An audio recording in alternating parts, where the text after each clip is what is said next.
as Congress. I cannot wait. He lied. You said you were suing Brad, and you lied. You never sued Brad, John. You're dishonest. John, what's the case number, John? John, you little snake oil salesman, you little dishonest fraud. John. We'll make sure you're never in office, John.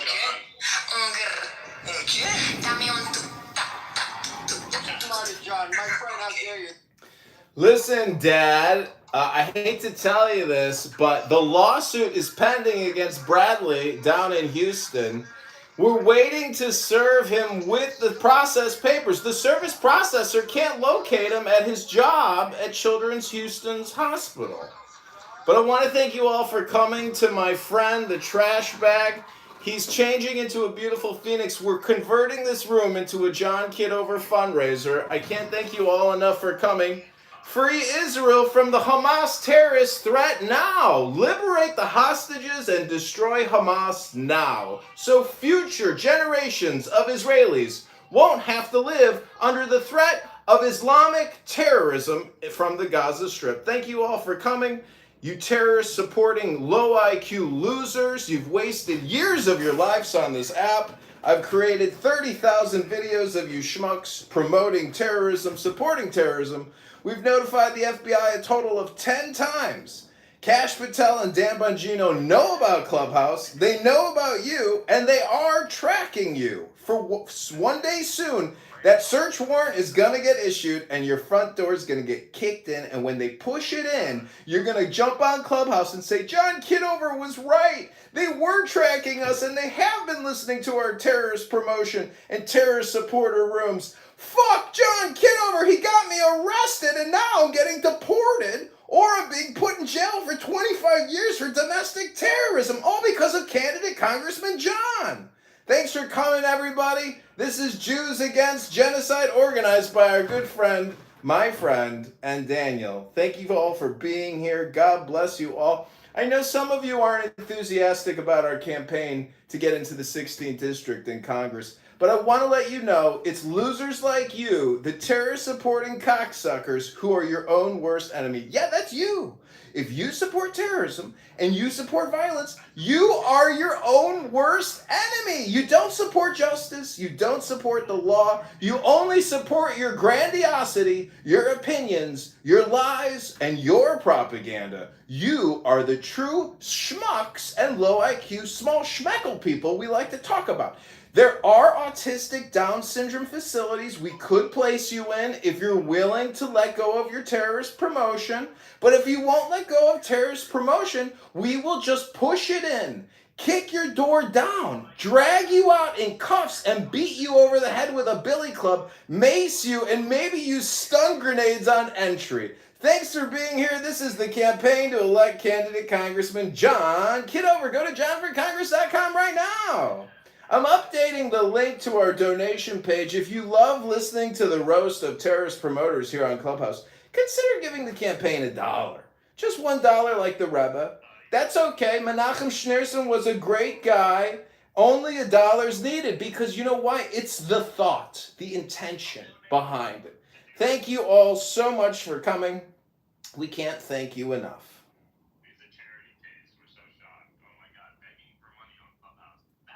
Wasting all your time on Clubhouse. Non-stop free Palestine! I don't support Hamas.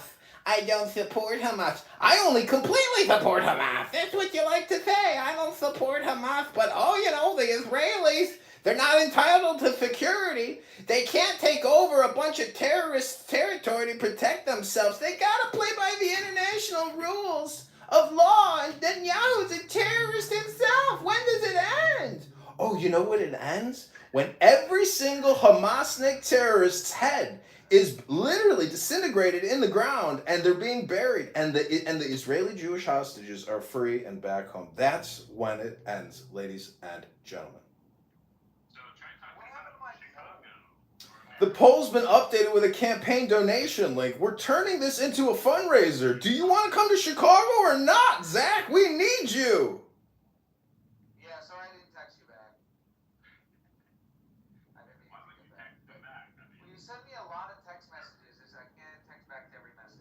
No, I know. I'm writing you my thoughts. So welcome back to the campaign to elect John Kitover. We can talk about that another time, but do you still need help or no? Yeah, absolutely. We need to do fundraising here. I mean, you can keep coming to Clubhouse like these loser strokers who keep coming here and wasting all their time generating nothing, doing nothing. Money's not for his campaign, it's for his mortgage campaign. So everyone please donate immediately. But I could. No, keep working, but you know, we need to fundraise to get you here. We've exhausted our funds so far. When are you going to start talking about the problems people deal with in District 6 or Peoria? It's District 16, schmuck. Yeah, I'm sure you're begging for money, you're begging for pennies. Also, you can scream and spend your time on Cunt House and still miss your mortgage payment. I think that's a joke, and it's laughable, and that's why you can't even make it on the ballot. Why are you being so mean? I support Darren LaHood. That's why, because this guy wants to jail his political opponents and have the FBI raid their homes. I mean, he's a lunatic, and that's very un-American. And that's why, again, he'll never make it on the ballot. Listen, you slimy little piece of dog shit. You're a terrorist supporter, terrorist promoter. And as soon as the FBI or Department of Homeland Security kicks your front fucking door in and drags your terrorist supporting ass out in cuffs and beats you over the head with billy clubs and you're screaming, oh, give me my phone, I gotta get on Clubhouse and let everybody know that candidate John got the FBI to kick my door in. Oh, that's why they're going to kick your door in, Jack, because you're a terrorist promoting, terrorist supporter, Jack. We got you on record. You, Mikhail, Edward, Amir are all going to have your shit pushed in by the end of September. It's coming. The FBI knows who you are, motherfucker, and they're about to kick your fucking front door in, Jack. I know you're on the run now, but you better look out, Jack. The FBI is coming for you, Jack. For you. Actually putting in any work. You collected donations on Clubhouse and then tried to pay people to collect signatures for you instead of doing the job yourself. You spent time on live stream and tried to pay people to do your job and it didn't work and you didn't get the signatures and you're not on the ballot and now you're crashing out, which I get it, but try to... I don't like your tone of voice. You can come back on the stage. I'm going to ask you to speak in a kind tone of voice and stop being antagonistic.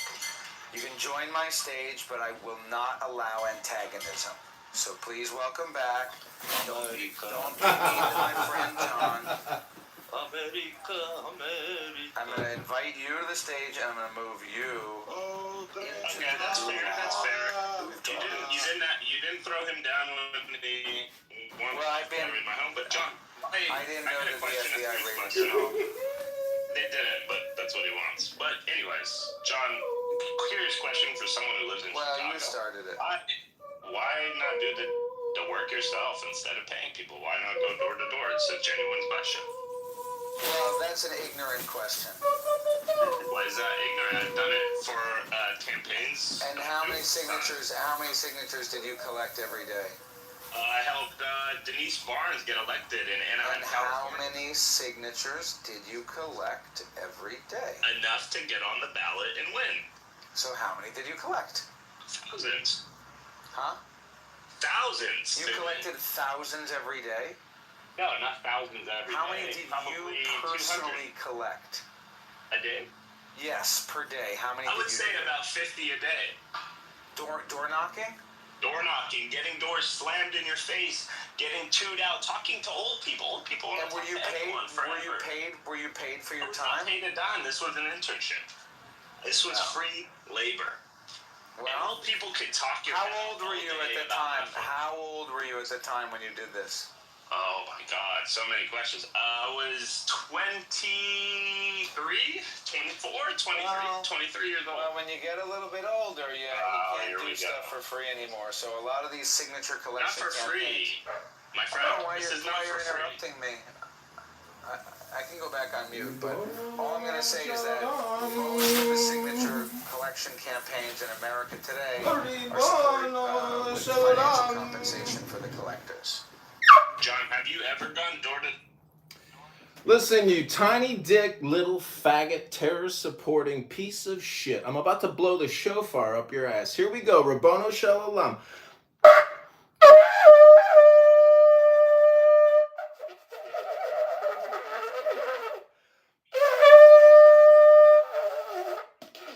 This is for you, you tiny dick little terrorist supporting faggot.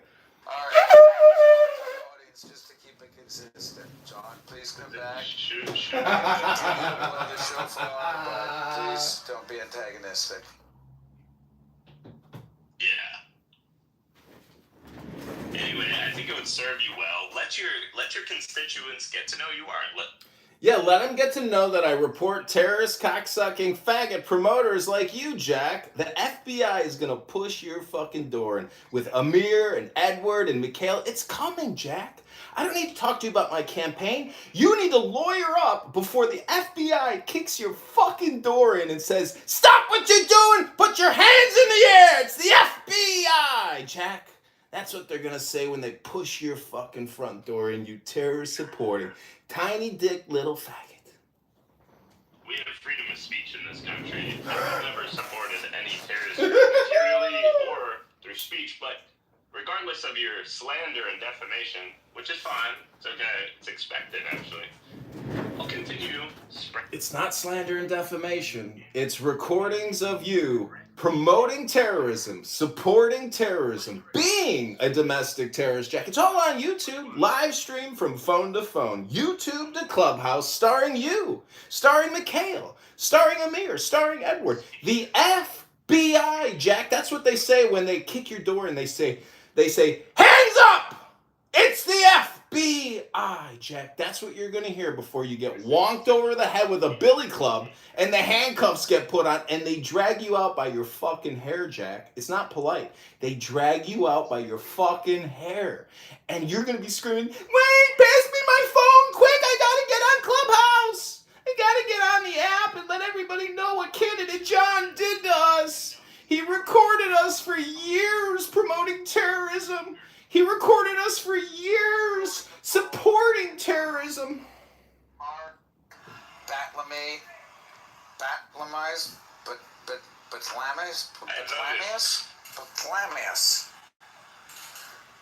Bartolamius, oh, he left.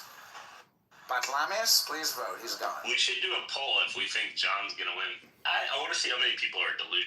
Let's just do a poll to see if John gets on the ballot. Because that's the real win here, Jack. I hate to tell it to you. Just getting on the ballot is the challenge. I've been through ballot challenges, signature petition challenges. Jack, all you've done in years is come on this app and run your worthless little terrorist supporting, terrorist promoting mouth. Jack, you've accomplished nothing. I'm in a race to defeat a sitting congressman. Who the fuck are you, you little terrorist supporting, terrorist promote? Oh, I know who you are. You're that guy who the FBI is about to kick and push his shit in. And when they kick your door in, Jack, they say, "Hands up! FBI!" Just remember that saying, Jack. They're about to push your shit in with Amir, Edward, Mikhail. They're about to kick your door in, Jack. What else do they say, John? They say, "Hands up! FBI! Hands to the sky, or we'll shoot, you little terrorist promoter, terrorist supporter." It's coming, Jack. You're not allowed to do what you're doing. You are supporting and promoting terrorist activities, Jack. You, Edward, Mikhail, Amir, you're all about to have your shit pushed in. And they're going to drag you out by your fucking hair. And you're going to be screaming, "Somebody quick, turn on Clubhouse and record the audio from this arrest. Quick, I want everybody to know it was candidate John that got me arrested." You trying to silence and arrest political opposition, that's great, that's fine. But we have freedom of speech in this country, buddy. We have a Bill of Rights, the Constitution, something you should learn if you're ever planning to be in this great country's office. Sorry, friend, we protect against enemies domestic. We've sworn an oath to the Constitution, unlike you, you dirty terrorist supporting promoter. Here we go.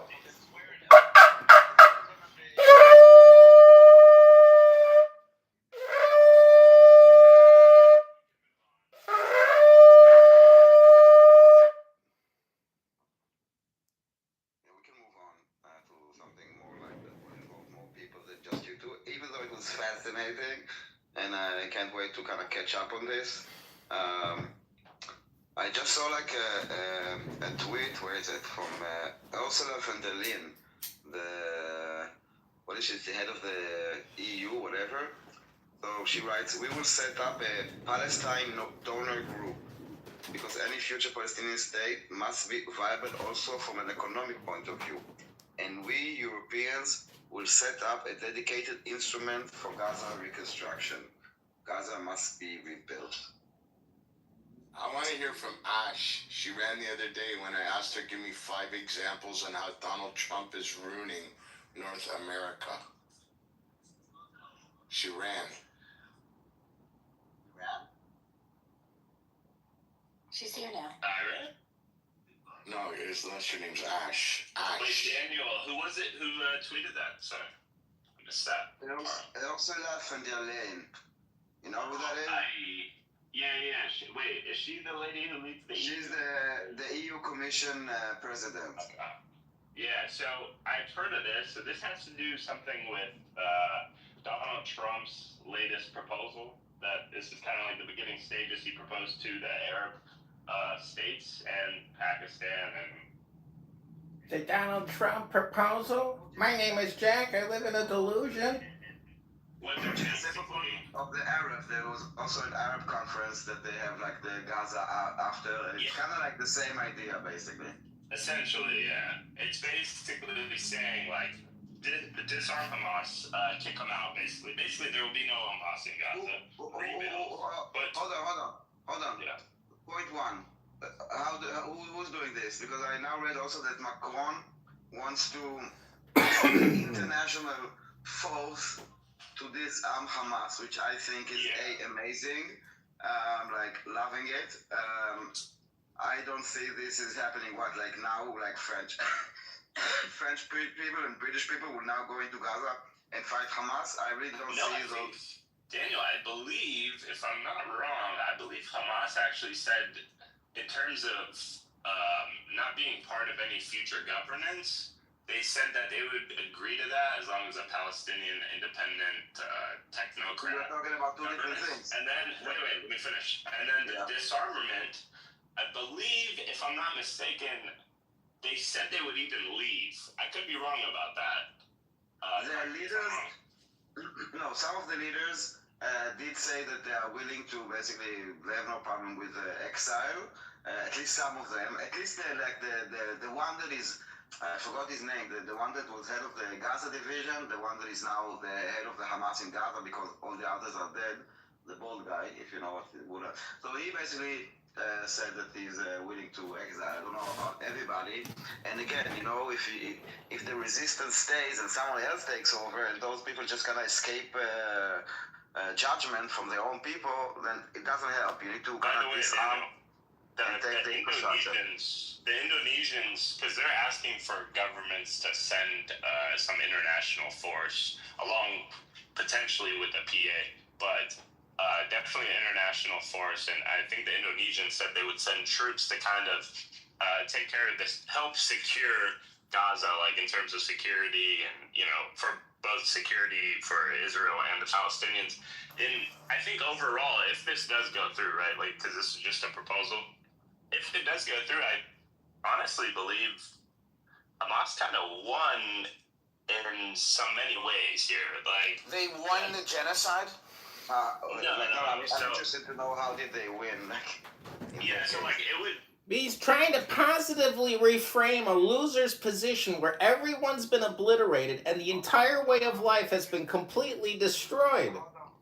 John, I'm really interested how if Israel achieves all the objectives of the war and Hamas, like how did Hamas win? Well, basically, Hamas won because in the minds and hearts of billions of people around the world, they have infected them with a mind virus.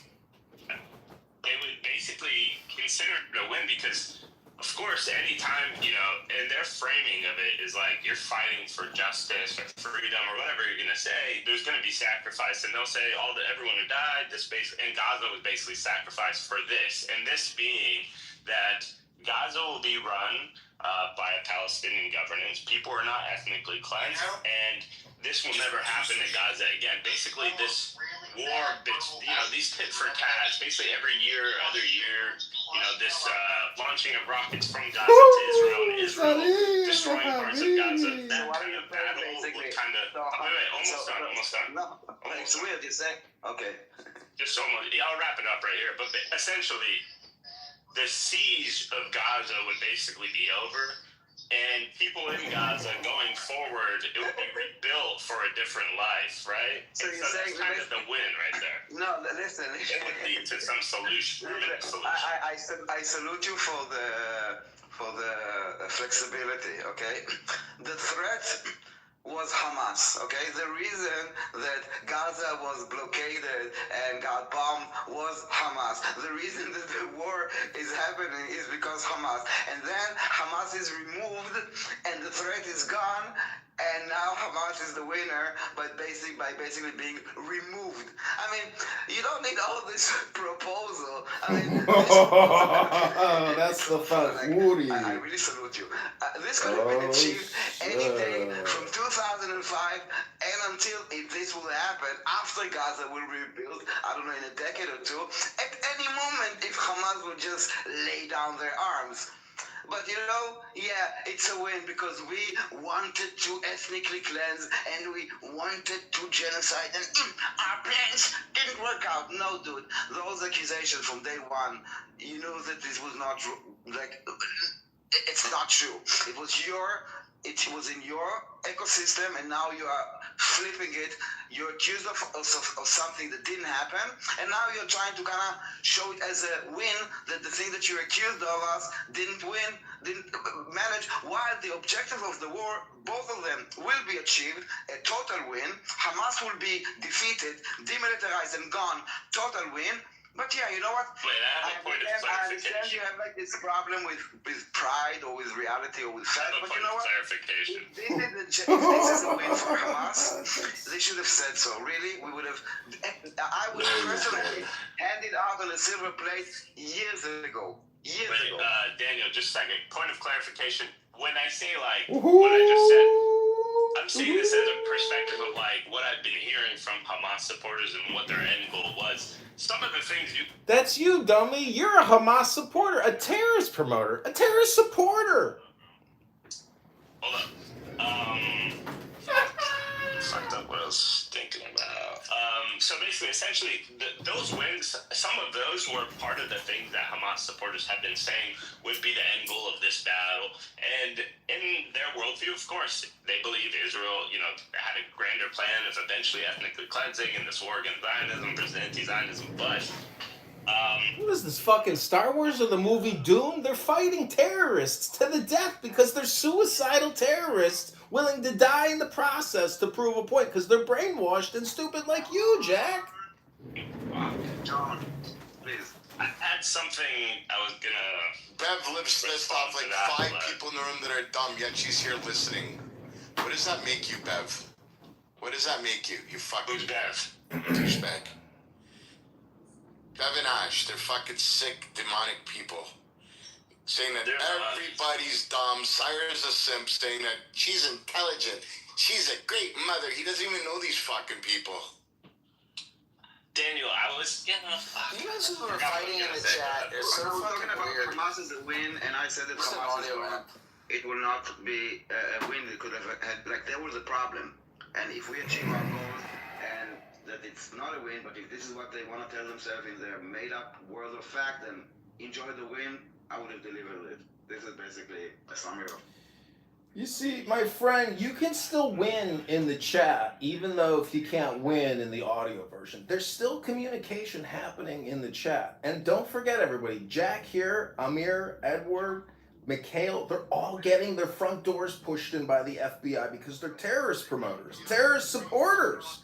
And when they push it in, Jack, and they drag you out by your hair, and you're screaming, please, just give me my phone. I want to go on Clubhouse to document my arrest. Go ahead, Jack. Just scream it out when you get that chance. Thanks, everybody. Everything but just here.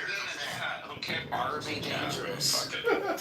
Well, it's just weird to me. It's weird that there's like don't this ruin the fat stage. loser here. Conversation on stage. Dev, are you fat? Feel good. The conversation. Are you new to Clubhouse? It's a waste of time. I have her phone number and her picture. And Ash. Do you know what I Maybe we will unite. Either we will go to the chat or we bring the chat here. But this is a bit like the people in the I chat. suggest turn off the chat. I suggest continuing to discuss the chat on stage. That's what I suggest.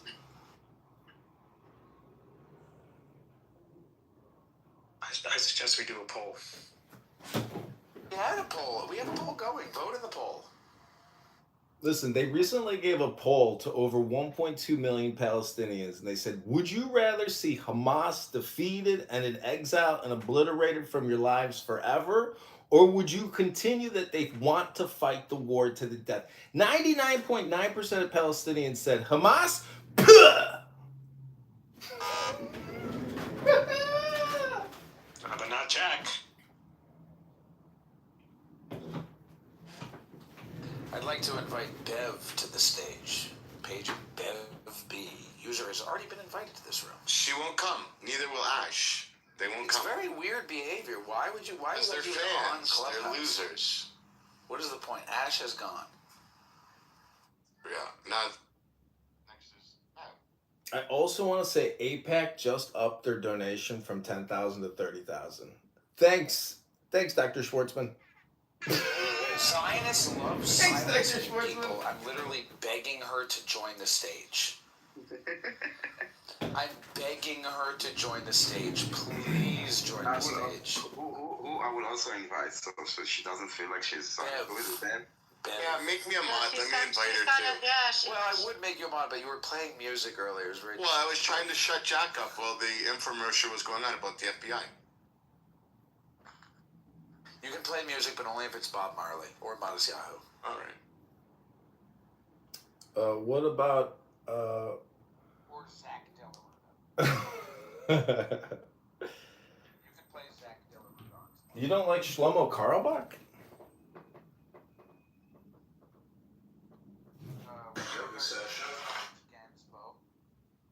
Can you play a song, BB? Wait, Yeah. Tell me it. Shema. Let's do the Shema. The song is There? Surge, S-E-R-G-E, Surge. Yeah. Gainsbourg? Gainsbow. Yeah. Okay. What song? It's called Couleur Cafe. C-O-U-L-O-U-R. Got it. It's playing right now. 1 second. All right. And then you can. It goes on too long. 1 second. Here we go.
clown with time.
To debating with people if there's Palestinians in here or Palestinian supporters who want to make the case that what Palestinians desire is peace. I think the case can be made.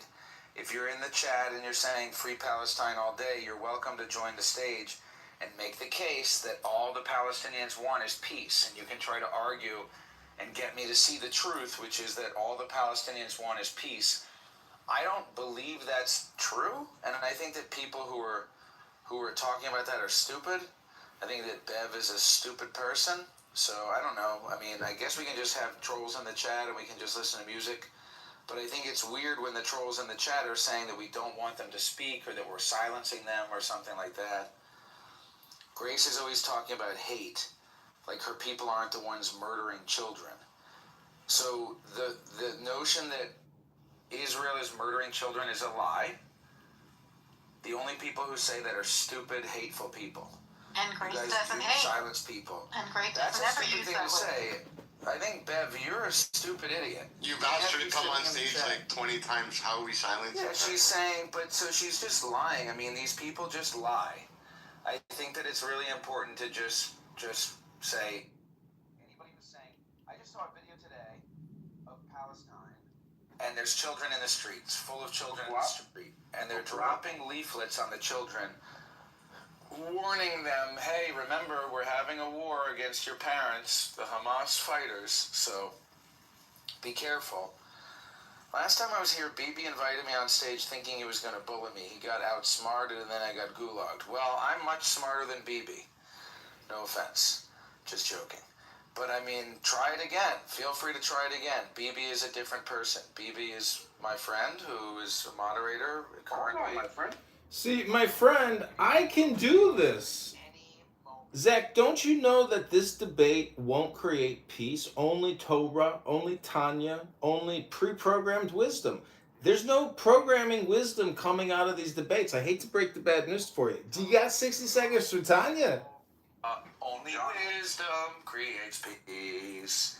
You need to do like a Dorso commercial. This debate won't create peace. I'm telling you, do you gentlemen have 60 seconds for Tanya? Do you even care about Torah? You debunk what I said. What did you say? Grace's people are the ones killing children? That's the most recent claim that was made. Let me ask you a Like question. her people aren't the ones murdering children. But Israel isn't murdering children. There's no proof that they are. So it's bunk. What you said is bunk. You just said Israel is murdering children. There's no claim to debunk. It's not true. There's no evidence to support your claim. Therefore, it is bunk. Would you like to make another claim? I'm debating with Bev in the chat. I'm going to finish this cigarette. I'm going to go back and I'm going to have people. Excuse me, would you sign to help John Kitover defeat Darren LaHood? No. All you gotta say is, sir, do you have 10 seconds to defeat Darren LaHood? This is a congressional petition. They go, give it to me. Did you say Darren LaHood? Oh, really? All right, well then, maybe you should pay more. Listen, I don't even know if I might be getting ripped off and scammed at $1.50 a signature. I think people are just sitting there and maybe filling out, $15 sheets. I think that, All over the internet. proving you are lying. Laugh my ass off. So she's There is watching. footage over the internet proving you're lying. A lot of the footage is full of lies. There's footage proving that your footage is lies. I could post pictures of three-legged Palestinians. I can post pictures of women with 5, 6 fingers on their hand. A lot of AI pictures, a lot of body bags checking their phones, a lot of body bags moving around, a lot of people who are supposed to be crying and they turn into laughing. You say, guys, trust me, bro, because I'm Jewish. No, I'm not Jewish. Did you see from the beginning of the war one video where you see You're a dumb lady. Can you hear me? Yeah, I can, but I wanted to say, Dev, you're a dumb lady. But yes, from the beginning of the war, what was happening? You know, Zach, if you don't have anything nice to say, just don't say it. Just kick her from the room. Just don't do that to yourself in the chat, Zach. No, do you gentlemen even have 60 seconds for Torah? I would like to do a Tanya meditation. I don't have the Tanya with me. I have my Rosh Hashanah booklet. Well, go ahead, give us 60 seconds from the booklet. Please, anything positive or intelligent. You know, I like to think of this as an audiobook, and I've heard yet to hear anything intelligent.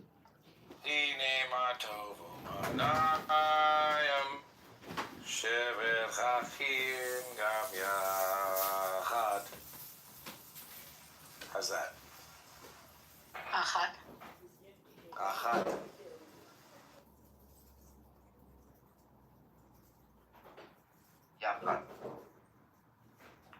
Yachad. together? Weren't your people sterilizing Ethiopian Jewish women Thank you, to keep them Daniel. from having babies? First of all, that was like 20 years ago, and second of all, no. I think that was debunked as well. Ethiopian Jews being sterilized. You can just Google all this stuff. This is dumb. This is a waste of time. No one was sterilized. This is a waste of time. Like, You're a dumb lady saying No, Ethiopian Jews has nothing to do with Free Palestine. So if you want to care about Free Palestine, what are you talking about Ethiopian Jews? When you start talking about Ethiopian Jews, you are simply supporting my theory, which is that Free Palestine simply means fuck Israel. Free Palestine, they don't care about Palestine. Free Palestine is the same as Allahu Akbar. If you hear somebody saying Free Palestine, you better duck. Zach, it's a mind virus. You have to break it with Tanya, something intelligent. You can't just smoke cigarettes and scream out these Free Palestine people are stupid. We know they're stupid. They're not reading anything. Yeah, it's true. Anything else? Sire is in the chat. Free Palestine. So that means fuck Jews. So Sire is a black guy who hates Jews. yeah. I guess. That's cool. So cool. What a surprise. A black guy who hates Jews. What a surprise. No, it's like basically people that need to find other, like, basically a reason why they're failures will use Jews as an excuse for their failures.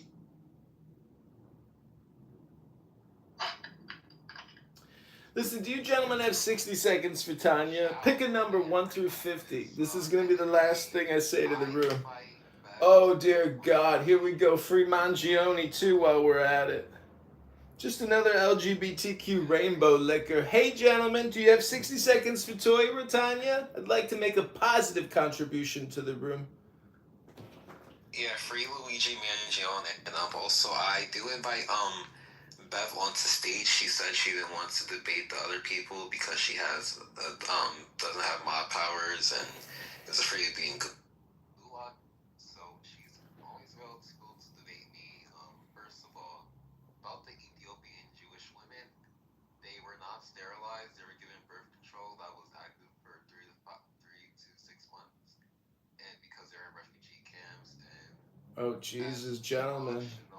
I'm sorry, but I take ownership for what I put in my brain. I can't listen to this Free Mangione rainbow liquor anymore. I'd like to read 60 seconds from Tanya. Sorry to interrupt you. You'll have your moment. Can anybody give me a number 1 through 25? And you're going to get 60 seconds of Tanya. Can't stand listening to this rainbow liquor. You want 13. I think I read 13 recently to yak off. This is called internal conflict. The in-betweener is judged by both inclinations. Judged by them, not ruled by them. Also, everybody, take the deepest breath of the day while we're at it.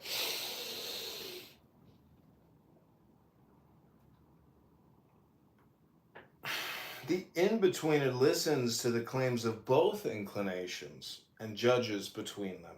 When a physical desire arises, the left side of your heart is aroused to pursue it. This is the voice of the inclination toward selfishness. Bring that passion into the right side of your heart, where your intellect responds with the voice of inclination toward selflessness. Most often, the two inclinations are in conflict. So lift the matter to God, who will strengthen the goodness of the right, as our sages teach. Without God's help, the evil inclination could not be overcome.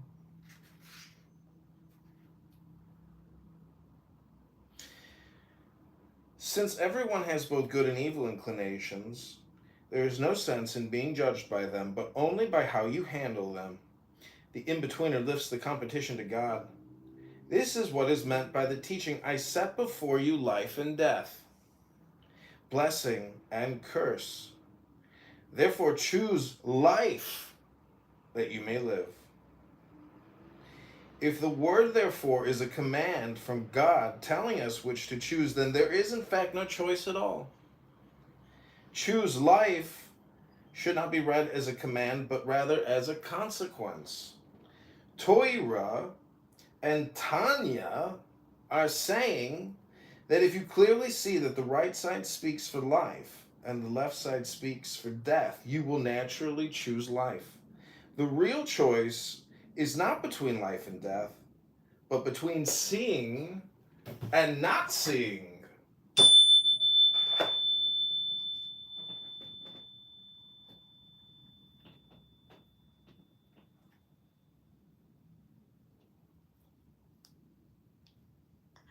Thank you, John. I have to go back to synagogue, but I am going to make you a mod, okay?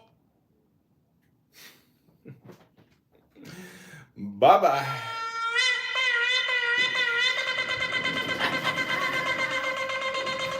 Busted up another road.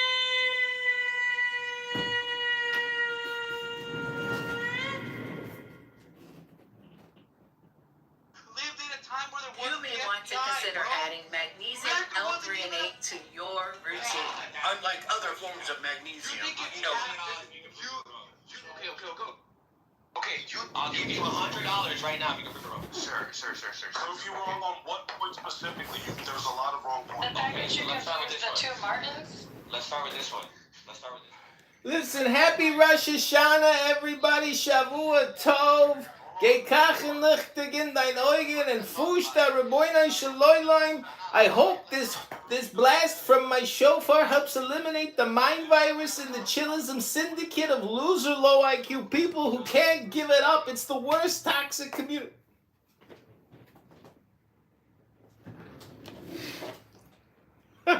Overwhelmingly younger, more female, they're more LGBT coded, they're very focused on immigration, and Listen, all you LGBTQ Democrats, happy Rosh Hashanah. Can you hear me? Hello? Hello?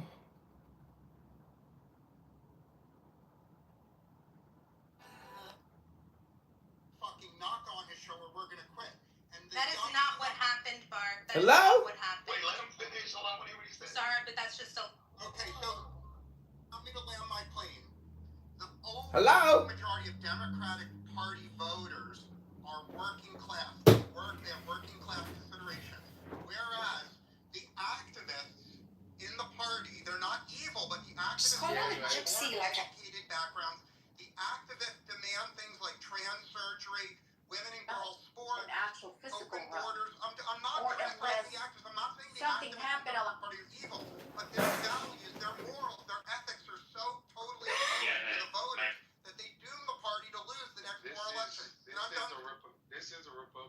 to shame Democratic people. That was crazy. Yeah, that y'all that's some did that in real leftist time. derangement Well, he also syndrome. moved it to like after this. So what actually happened in the Harris thing was Damn, Harris y'all both together. wanted to go Alright. on Rogan. She shifted her entire schedule to go on Rogan.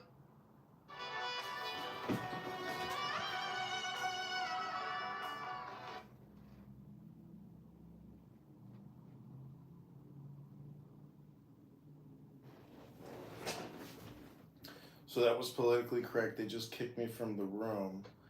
And they've been doing a lot of the YouTube notifications on me, but they haven't stopped me. And every complaint that they submit, I counter that I own the copyright, the IP, and that these are malicious reports. So, and sometimes it works, sometimes it doesn't, but more often than not, it's not a problem. And YouTube knows what I'm doing, and just so everybody knows who these people are and what they support and what they're talking about. But we're gonna hop back in. We got a new account, a new private account, and we're going to jump back in. Record, document. What's this phone over here?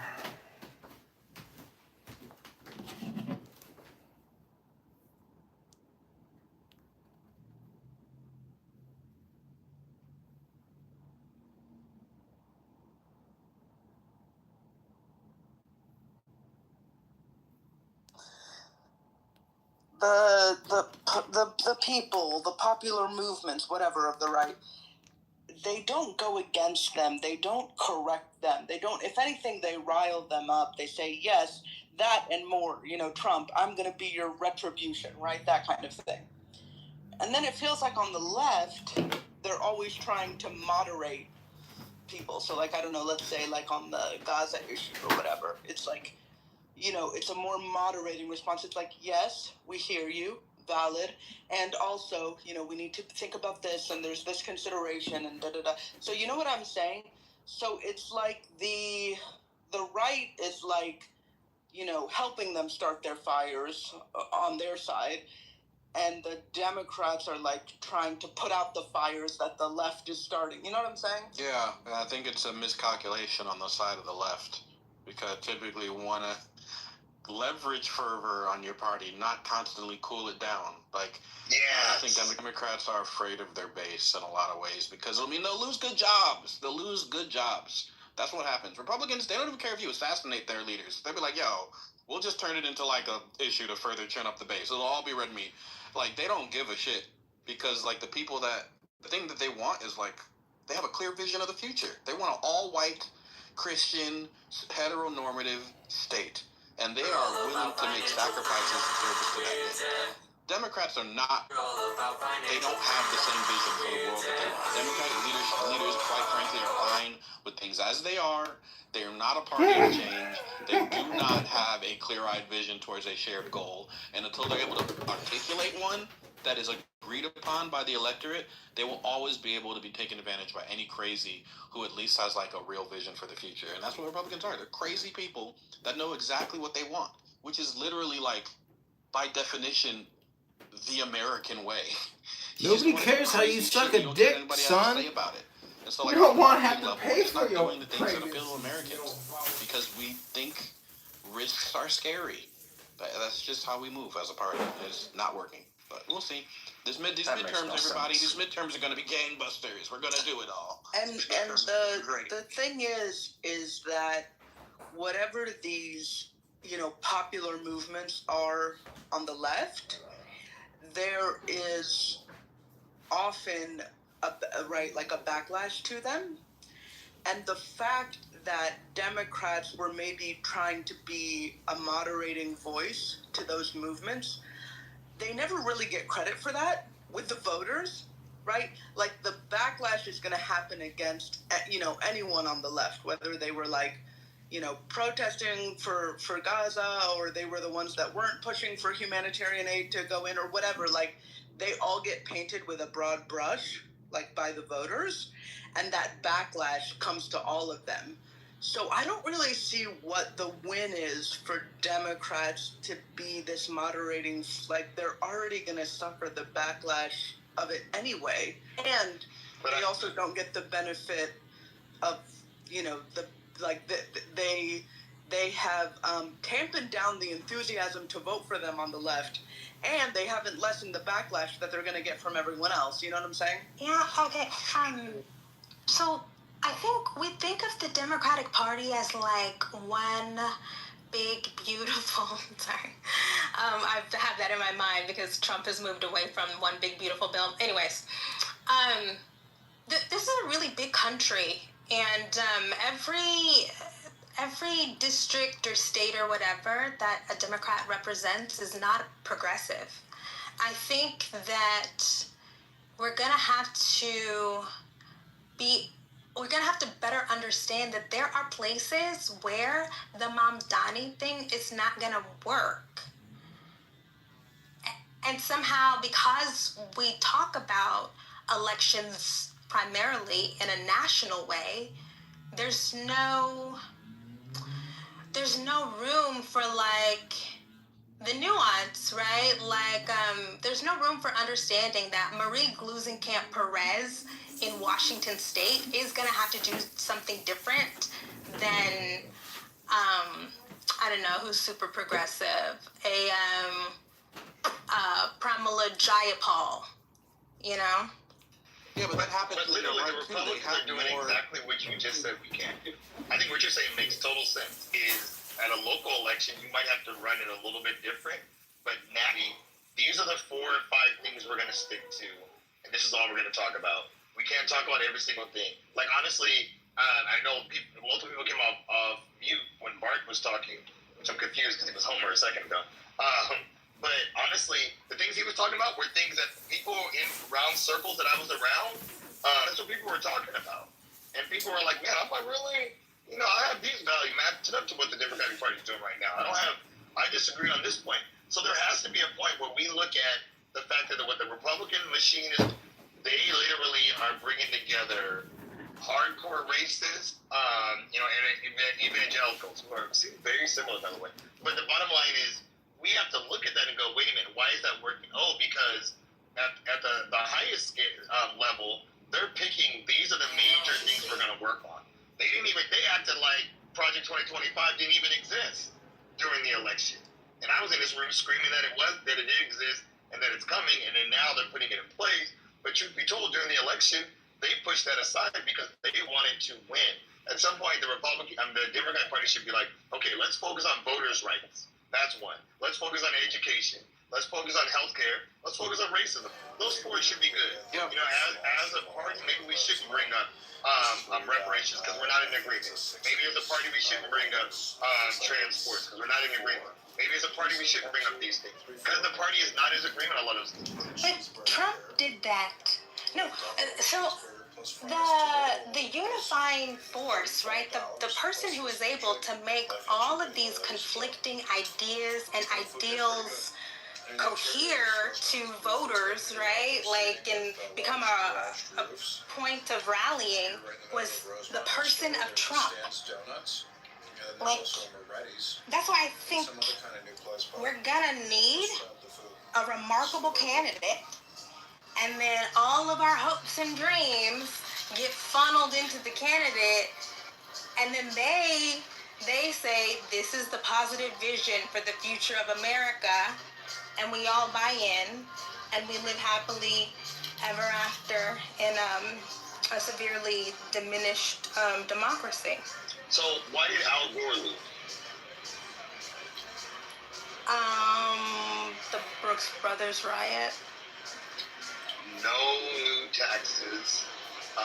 They got united behind the party. Wait, was that no new taxes year? No new taxes is George H.W. Bush. Yeah, that Gore lost because Clinton got his dick sucked. I think Gore lost because Bush was a more charming candidate, and the Chads in Florida. it's because the Supreme Court didn't let them keep counting the votes because they're corrupt. I know the point I was trying to make was this doesn't just start with Trump. I think Trump has been the perfect piece to fit into this, but I don't think it just started with him. I think that it's looking more like Obama was an anomaly of somebody that was able to pull more of the country together. I have evidence that Brian is I don't correct. think Obama was an anomaly at all. I don't know why you would say that. Why would Obama be an anomaly? Because there's nothing else like him anywhere. Was an anomaly. He's really one of one. There's no other Barack Obamas in the There's country. 3 people talking, though. There's no other Barack Obamas in the country. Can you name 2? Shapiro. And It's not bad. Well, could I respond? You want to. You asked me to name 1, 2, and I did. So if you don't like them, that's just not my problem. But you asked me, and those are my choices. So can you name? Ain't nobody burning down Barack Obama's house in his own state. 1. You know, Lisa, I never interrupted anyone on stage, and I mostly kept my mouth shut. But I think Shapiro would be a terrible candidate because all the people that hate Israel, and there's a lot of people in the Democratic Party that hate Israel and wanted to. I don't know they why would you vote told against me him. you never interrupted anybody. Well, I haven't interrupted anyone today. Is that fair to say? Oh, okay. Nice to meet you, Bart. Okay, so today I haven't interrupted anyone, and the proof that Brian is correct, be very brief here, is I just got back from Europe. The exact same policies as Kamala to lose are causing elections in Europe to swing the other way. In the UK, Nigel Farage What is does that about have to to do become... with Obama being an anomaly? Well, the answer is Obama was able to bring America together, and the Democratic Party policies for somebody activists today don't... Did he really? They can't... Yes, he did. He brought America together. He won He did. landslides. So all those people who were just hiding, those racists... No. The racists just went underground, sir. And they voted for him. I mean, there's lots of Obama Trump voters. A lot of those racists voted for that Negro and then regretted it. I'll never vote for a Negro again. A lot of racists? Yes. Many racists voted for Obama. Wow. Where's the paper on that? Please. Well, one thing that I point to, Bart is one of them. I mean, there's many papers on it. Oh, I didn't know you were a racist, Bart. Bart voted for Obama. He's racist as hell. And I voted for Clinton. Yeah, man. Racists be making good decisions every now and then politically. They used to make good decisions. Racists used to make healthy democratic decisions all the time. Democratic Party was a big tent under Clinton and won landslides. You got to get back to that time or else keep losing. Hold on, say that again. Racists vote for a black man. Say that again. Hold on. I'm going to do a study on that in a room, please. Thank you. Say that again. I didn't hear what you said, but what I said was Bill Clinton brought together a huge tent, and he won slides. And the people that are not copying Clinton are the reason the party keeps losing. The activists that refuse to emulate Clinton guarantee that the party will lose the next 5 presidential elections. Clinton has the only formula for winning, in my humble view. It's a different climate. This is not 1992, brother. Respectfully, nothing close. We are never going back. Oh, I mean, Clinton's why we're all here right now. Ever. Clinton honestly created an environment for this all. I don't want to talk about. No, actually, Clinton was smart enough. Clinton was smart enough. I'll end my point here. Clinton was smart enough to run on the issue of deporting all illegals, and because he ran on yeah, but just let me finish, and then you can criticize. The policy of deporting 100% of illegals is so popular in Europe and in the U.S. that any Democrat that refuses to deport illegals, I guarantee will lose. That's an unpopular statement to say in this room, but I have receipts, and I'm done speaking. We're past the immigration. Clinton's strategy is going to work in 2026. Like, come on, let's keep it real. Stop it. Hey, I think Bart doesn't get listened to in white rooms, because if I was white and I got treated the way Bart does, I would be talking to y'all every day. He said he's Hispanic, yo. I don't know, man. I don't think so. Dude be changing up. That's that fucking, what's his real name? Diego. Bart is a white guy. He gotta be Cuban or something. Oh, shit. He's definitely not Cuban, because they're a lot less watered down with their racism. And I don't even know if he's racist. Well, let's not even get into it. All I'm saying is, without MJ. So if shit gets like really, really, Obama, really bad. Obama won his elections because people wanted to see a change in the country, and you could equate that to why Trump won, at least the first one. But people wanted to see something. Here's my opinion on the strategy moving forward. I think the Democratic Party, all of us that vote on a regular basis, that vote consistently, it's time for us to be taken advantage of. We're not going anywhere post MAGA. We're definitely going to vote blue no matter who. The party is at the whims of the people that sat out in the last election, particularly in the swing states. And if we don't play to them and make sure that they come out, nothing fucking matters. That's how I feel. Do you think a democratic process that allowed for a primary would have helped or hurt Kamala? Because I think it would have probably hurt her, but maybe helped the country if she just had to fight for it. She would have won the primary? Yeah, I think it would help. I think she would have won the primary, son. She might have won it. She pulled off Harper on there. Stepped up. Harper on what? It was a dull and it was a lull in the conversation. I don't think it's useful. Oh, it's the book. Talk about this during book week. All right, I'll save all Kamala conversations. I think she would have won the primary. 6 months after she gets. You don't think she would have won the primary? I don't know. I just think it would have been better if we had a primary. Who would have beat her? Who would have beat Kamala? I didn't say any. What is going on? I said I don't know. Oh, he said it would have been better if we had a primary. I got you. Of course. I think so too. Yeah. Sure. That's all I'm saying. Probably not would have been split their base even further. You know what? I'm falling into it. Never mind. Hold on. That's a decent enough combo. I think Americans like to feel like they had a democratic process, and they didn't feel that way about how Kamala was chosen. And I think that is a talking point that the conservatives, and this is I'm frustrated. All right, forget it. I don't want to talk with you like this. Because you're going to do your yelling thing, and I don't want you to. I don't want to do it like this. Like, we've gotten along for like 5 minutes, and that's a record for us. So, I get what you're going for, but the point is this. I think one of the biggest weaknesses of the liberals is the fact that conservatives define who the liberals are, what their talking points are, they reframe it all, and then they say the liberals think this, when the liberals have not thought this, and they spread it all over the place. They own the landscape of, describing and defining who and what the liberals are. There weren't a whole bunch of people demanding a primary 107 days before the election. That is something that a bunch of, coonish mofos with talking points came into our spaces and claimed. Is it There's really no truth or evidence to that. Is it really even hard? if it was true, how dumb could you be when you have 107 days until election to take time to now introduce new people who some people will fall in love with and host a primary?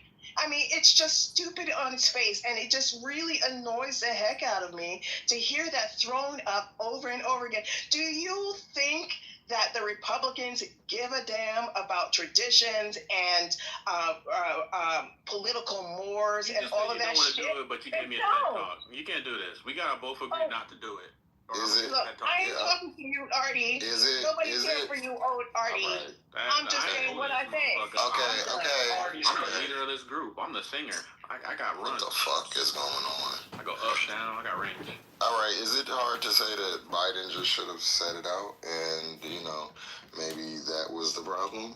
They should have primaried Biden. He should not have ran. He said that he was only going for one term. That's what he should have did. I mean, if we want to, he fucked it up. If there's a blame, it has to be on him. Like, why is this hard to say that? And that bitch Karen Jill. I just want to put that out there. I don't like. Can you not? It is what it is. That word. What the fuck? I got it off my chest. It felt better. I feel much better having said it. I know Jill did this shit to us. Next. I know Jill took Did you get the driver nut off your chest too? She took advantage of that decrepit man in his moment of Thank decline you. Next. and went for Did power. you guys and ruined did the you guys country. I know it hear feels what good. Laura Loomer, I think her name is, said about Jasmine Crockett? Yes. Now that is a bitch. Okay. That chiseled jawed. She looks like a bad guy out of fucking James Bond. What's the one with the metal teeth in James Bond? What's that motherfucker's name? No, Mel, I didn't hear it, Mel. I'm a call. She said she called her ghetto ass. Okay, I can She play did. this if you want. Play it. There's a lot of chaos going on in this room It's on today. Twitter. It's been going on for the last 72 hours. Fucking wall. Very, I don't know. You put the water in your sentence. It's inexcusable violence, and it just looks like she wants to be one of these. Or when I say she, I'm talking about Jasmine Crockett. She wants to be like this. I don't know, like this caricature, right? Like this ghetto boosang, like, hey, look at me, I'm some gangsta black bitch, and you know, I'm about to pop a cap in your ass, and you know, we're gonna fight the white man and the patriarchy, and I'm about to go get my hair did, and you know, look at my nails. Like, she just talks like filth, you know. She just doesn't know how to speak proper English, and I know that she actually does know how to speak proper English, because there are people who have actually done side-by-side videos of when she ran for Congress originally, and she was like, yes, hi, my name is Jasmine Crockett, I grew up Catholic, and I grew up in a black family, and you know, she's like talking like normal, trying to speak like a normal person as opposed to speaking Ebonics, and like this, you know, look at it. This is where we at post-Trump.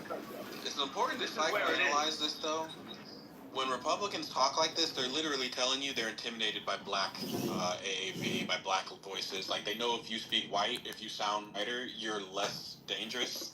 And the blacker you sound, the more dangerous and the harder it is for them to deal with you. And so the argument is to remove her blackness, because they're literally getting cooked by her on the mic. That's such So, an like, absurd, I'm sorry, what a ridiculous analysis. It's not a ridiculous analysis. Being black helps. It's culturally valuable. Sounding black is The idea that Laura Loomer would be intimidated by the presentation of blackness. She is. So We're all definitely afraid of it. after she mentioned that, then she went on Too bad you Twitter. got a black voice like that. Can y'all hear me? Get your crockett up. I could get my crockett up, but I don't I'm sorry. I don't know why you hating on yourself. You know you got it in there. Come on, Doctor. You have to move him down. You have to. All right. So after that came out, she went on Twitter and she said, it hurts my heart that we have ghetto black bitches who hate America since serving in Congress. The next tweet was, ghetto, I guess I finna watch my back. God forbid Shaniqua pops a cap in my ass. You feel me? Question mark. You know, Mel, I have a question. It's way more than that. Where are we? Yeah, hold on, y'all. Oh, you have more tweets? I just have those two. Yeah, I have a question. It was way more. Now, we're saying it's because it's blackness, right? But my question is, you know, this kind of openly racist attack, it seems to me that it's only, they're only capable of doing this with black women. So I want someone to just correct me if I'm wrong. Would she have gotten away with this if she was talking about a black politician? No. Okay, now why not? Thank you. Why wouldn't she say this about a black male politician? Oh, I didn't ask about why. I'm just saying, because I'm hearing this kind of openly, proudly racist attack. Black bitch, this, that, and the third. I'm hearing it over and over again with black women who are standing up for democracy. And I'm not hearing a groundswell of pushback from anybody, to be quite honest. But I want to know, would this fly if it was done against a black male politician or advocate for the liberals? Of course it would. You think racism? Because black MAGA being out something here. We're getting on to something. No, we're not. You ain't gonna say anything. What are you saying? Yeah, they call that one dude Apex Shakur. Like, racism is back. It's just in vogue. Yeah, it's that Laura Loomer's I like- racist to everybody. I like what Dr. Particular. No problem. Got it. I like what Dr. Particular said in the chat. She wouldn't have gotten away with offending a black man because a black woman would have come to his aid. Thank you. Amazing. Exactly. So y'all turned a racist white lady. I don't want to stick out She could say it So because y'all she turned a probably, racist white she lady. probably heard black men saying it as well. Y'all are She got away racist. with saying it because she probably heard black actors saying it too. That too, Deborah. That's also true. This is insane. Y'all are turning a white woman's racist statement against a black woman into like a black That's man. not what we're doing. That is what you just did. Breathe for a second and listen to what we're talking. Yeah, breathe for a Like second. black men are literally defending her right now, Jasmine Crockett. Black men are literally up and down social media That calling this is racist. black MAGAs. We're talking about her in this very room. Over and over again. About her eyelashes and how ghetto she was in this room. How many of us here are MAGAs? You just said black men. You didn't say black MAGAs. They said black men I wouldn't do it. said black MAGAs because you running your mouth so you can't hear. Because you just talk. I'm not arguing with you. I I'm talking about said the person black that said Mr. MAGAs. I didn't say black men. I said MAGAs. Understand how important it is to get off the subject of Laura Loomer and talk about black men. Y'all see how silly that shit is? That's a I'm silly sorry. response. Y'all, this shit is embarrassing. It really MJ, is. this is not about black men. Okay, because there are particular made it about black men, and y'all surfaced the comment like it was crooked. Jesus. I am asking you all to see the dynamic that it is okay to be open season in the most vile, racist way against black women who are speaking up for democracy. That is what I'm saying. So if you're feeling hit, that's on you. What I'm saying is, you say black men won't protect them. Protect y'all. If you could just chill for a second and allow me to finish a sentence, then maybe you wouldn't have to be so defensive. What I'm saying is, if this kind of thing was said against Cory Booker or something like that on a public, national TV show or whatever, I personally believe, and I could be wrong, that even white people would stand up for against this in a groundswell that could not be taken. Amazing. I believe this. And okay, so prove me wrong. Go ahead, MJ. It's just ridiculous to think that black men listen to this and are not entirely disgusted. The first person I saw repost this thing online on my IG feed, which is basically when it first dropped, was fucking DL Hughley. And he's fucking furious. Like, there's so many. I don't know if you don't see the black men because you don't follow the black men, or you don't care to hear what their opinions are. But it's disgusting to us. What are you saying? I don't understand where you're coming from with this shit. I really don't. Listening, because I didn't say black men are the only people involved. What I said was the taste, or I should say the distaste, for this kind of behavior against black female advocates for democracy, please listen to what I'm saying, is not as high as with any other demographic in the United States, in my humble opinion. I didn't say that black men ain't shit. What I said is the groundswell would be different if it was any other demographic doing this. If Pete Buttigieg was attacked according to his sexuality in using gay slurs and all that shit, and I'm not just talking about some rando on the internet, I'm talking about on news medias and all this kind of stuff, this would be different. I don't see people getting the Jasmine Crockett treatment, including black male politicians. I don't see it. I'm done.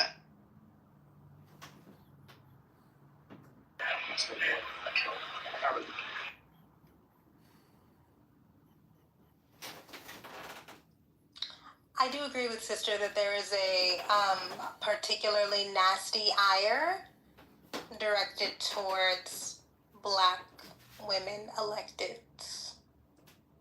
That black women electeds, they now represent in the racist imagination, like, all of the failures of the welfare state and the DEI regime and failed democratic party politics and cultural Marxism. I agree.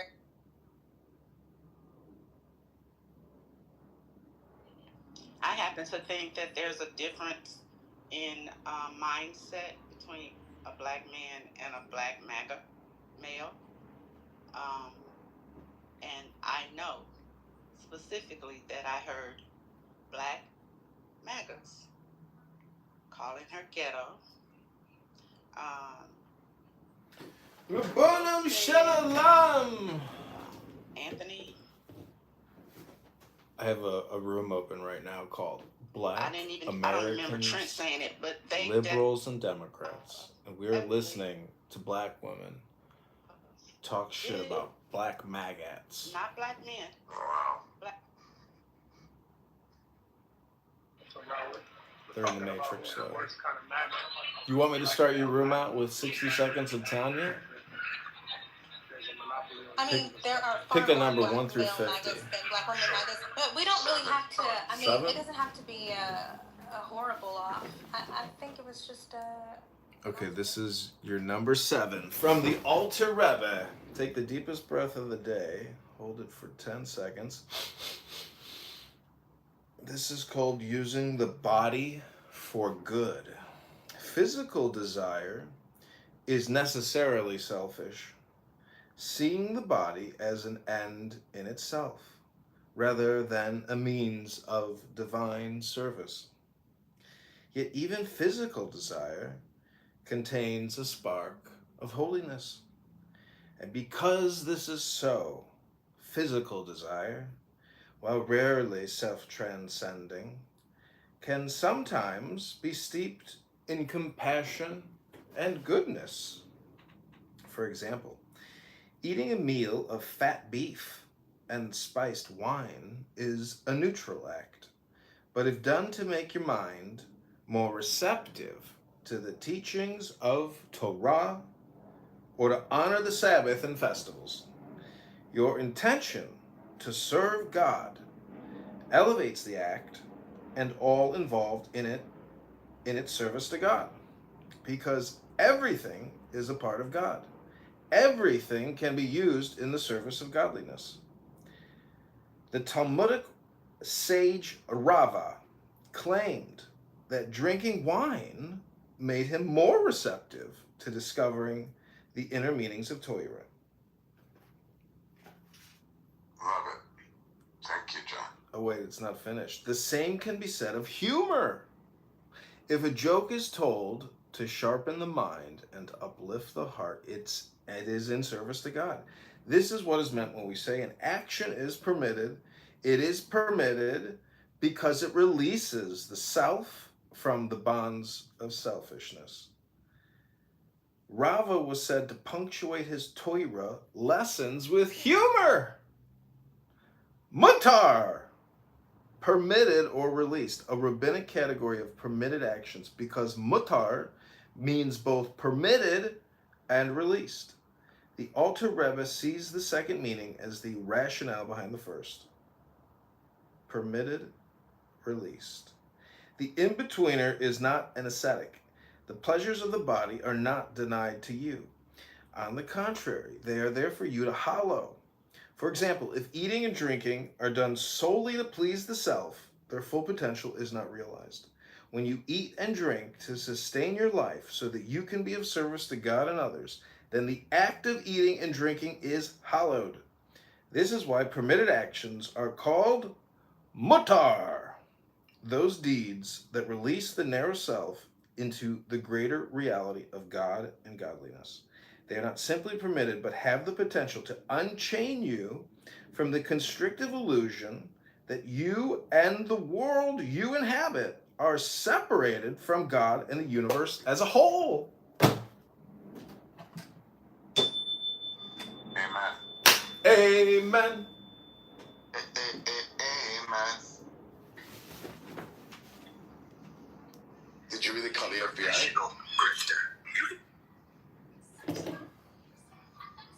Who was that?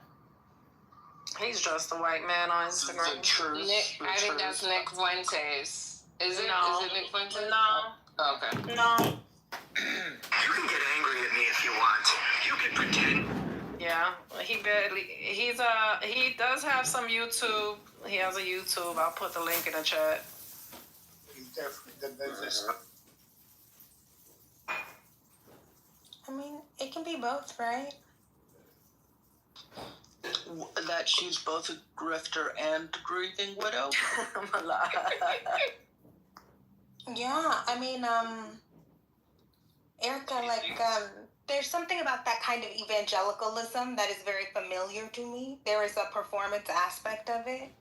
And so the way that, because, Erica is crazy conservative. She has multiple degrees from Liberty University. I think that she believes in her mind that this performance of carrying on and running with the torch, right, and not letting Charlie's work die, that's a part of the work that God has called her to do. But there's something inherently exploitative in that, right? It's inherently opportunistic. I don't think that she can separate the exploitation and the grifting from the grieving. Opportunistic for the Lord. I mean, that's a lot of evangelicalism, I'm not gonna lie. Especially the white evangelicals. So I have some confirmed, well-documented connections. Erica Kirk, before her role at Turning Point USA, competed in Miss Arizona USA in 2012. Then went on to compete in Miss USA. At the time, Miss USA was part of the Miss Universe organization, which Donald Trump co-owned. This is often cited as one of her earliest connections to the organizations Trump was involved in. Just want to throw that out.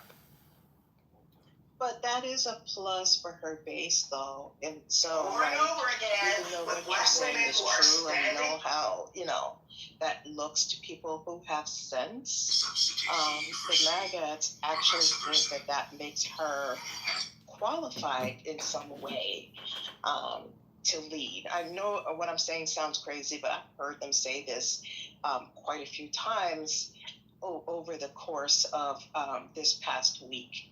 If you really think about it, look at, let's just put it this way, a good number of the people who are being installed as leaders really were like reality TV people. These were people who were in news. They are people who were in social media.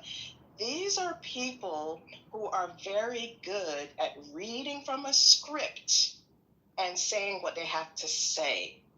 And so I personally believe that they are there to just be elocutors and not governors in any sense. They are there to be told what to say and to say it in an effective manner. And she would be very good at that.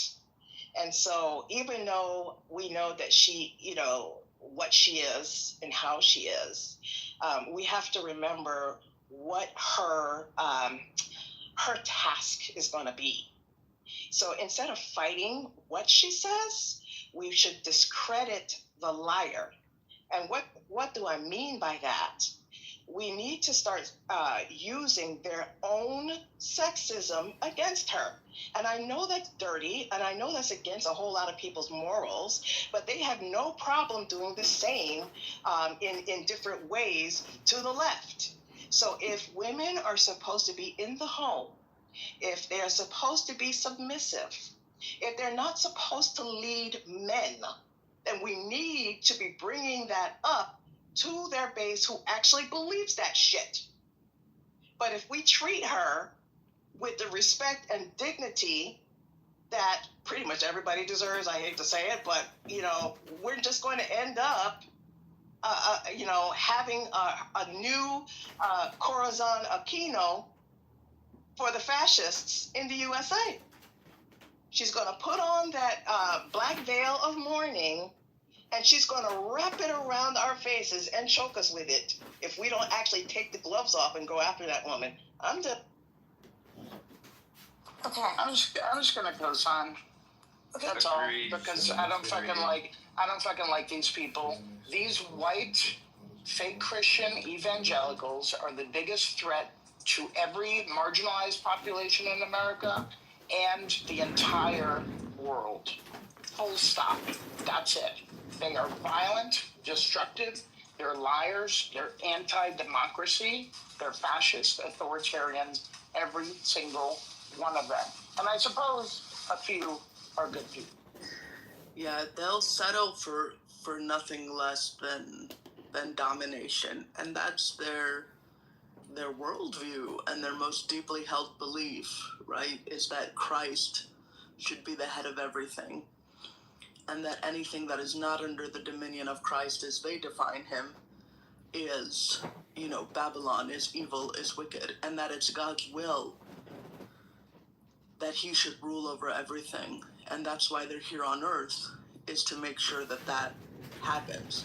Like, I like what Ron Howard said. He said, I'm not against prayer in school, and anyone is free to pray in school anytime they like. I'm against compulsory prayer. It's not just that they want to pray a particular way. They want to force everyone else to do it. So there's no compromising with them, and that doesn't come from us. That comes from their side, right? What bond can lightness have with dark? That's their belief system. I just came up. So hashtag Crusades. I just came up here because I got to get back to work real quick. But I did want to ask: did you guys happen to cover the Joy Reid podcast where she talked about these people in Deathly? And the fact that they're just miserable people that just don't like each other. They won the House, they won the Senate, they won the lower house. They're winning these bills where they're literally just picking people up and deporting them, and they're still majorly unhappy. I mean, to the gross point, like you guys had Matt Coolin here, and it's funny because I called this shit out several times.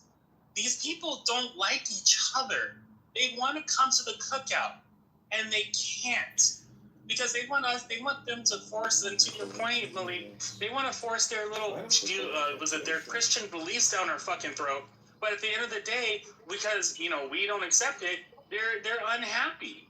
I remember when, after Trump got booted out of the White House the first time, there was a report by the New York Post, right? Or no, it was an article where they were talking about MAGA couldn't get a date because they're not getting laid. You know what I'm saying? I've never seen that shit before. You have to hide. They had to create their own little dating app so they can date each other. MAGA is not about. They want to force their thing, but they want to come to the cookout. But then at the same time, they can't. And we got you guys played Laura Loomer. Like, let's be very clear here about a woman who performed sexual acts in front of children at a children's goddamn fucking theater hall. These people aren't serious. These aren't serious people. Sister, you brought up the fact that all these people are just crisis actors, and that's it. They're there just, you're at 100%. They're there just to put up a role. Don't believe me? Look at the Kash Patel interview. That shit was a joke. This man had no idea. He didn't even know what day it was. He used a private jet to go fly to a fucking game, and then it's like, oh, the people gave it to me. You look stupid as fuck, and you look likely confused. But other than that, yeah, love the room. Hey, guys. Okay, I have another video to play.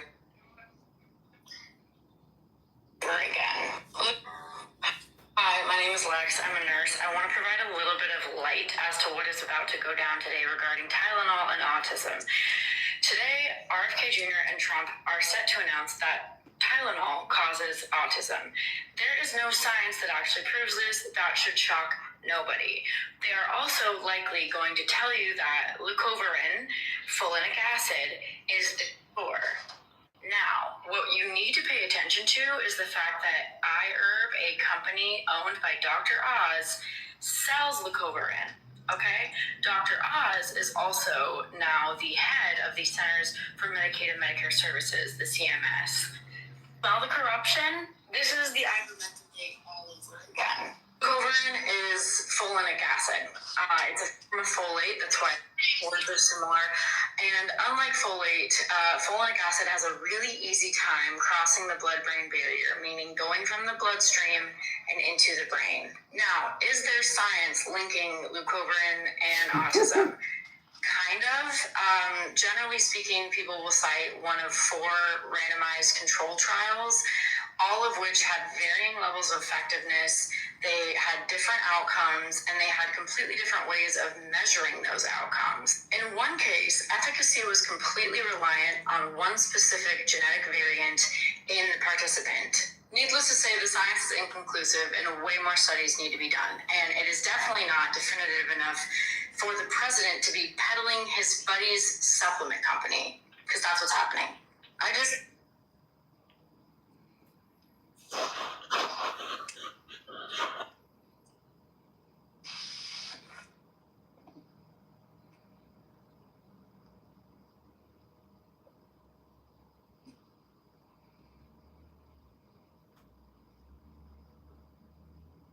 Is it just me, or does she got crazier eyes than Patty Patel?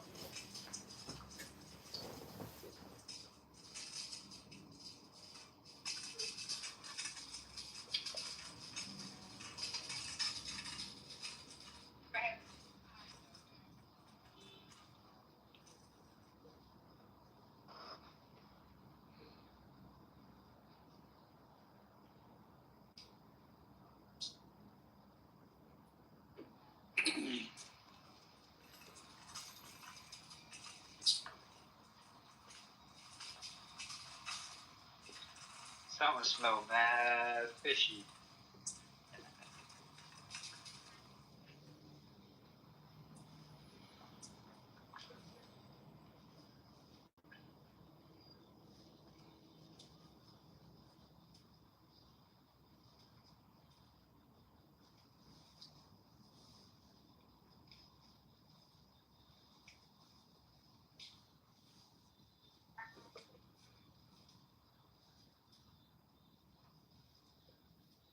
I'm still over here pissed off about what that bitch said about Jasmine Crockett. Like, that shit got me tight. I don't know about nobody else, but it's like, What's you, Brooklyn? Were you done, Brooklyn? yes, I'm done because I'm so angry right now. Yeah, because, you know, it wasn't that long ago when a whole lot of people who call themselves liberal were calling for Jasmine Crockett's head for the Hot Wheels comment. You remember that? Where are those people? Hello. I will need a bag. Yeah, probably 2, I'm guessing. Can I make a recommendation for everybody? I made this recommendation before we got started with the election.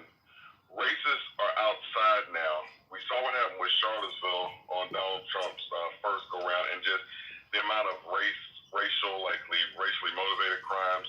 There was a black man that was hung in New York this past week off an overpass or whatever, another like suicide or whatever. Like, sound like to say that I would ask you, because y'all grown, but I would ask you to watch how you react and watch your own health, how you react to this.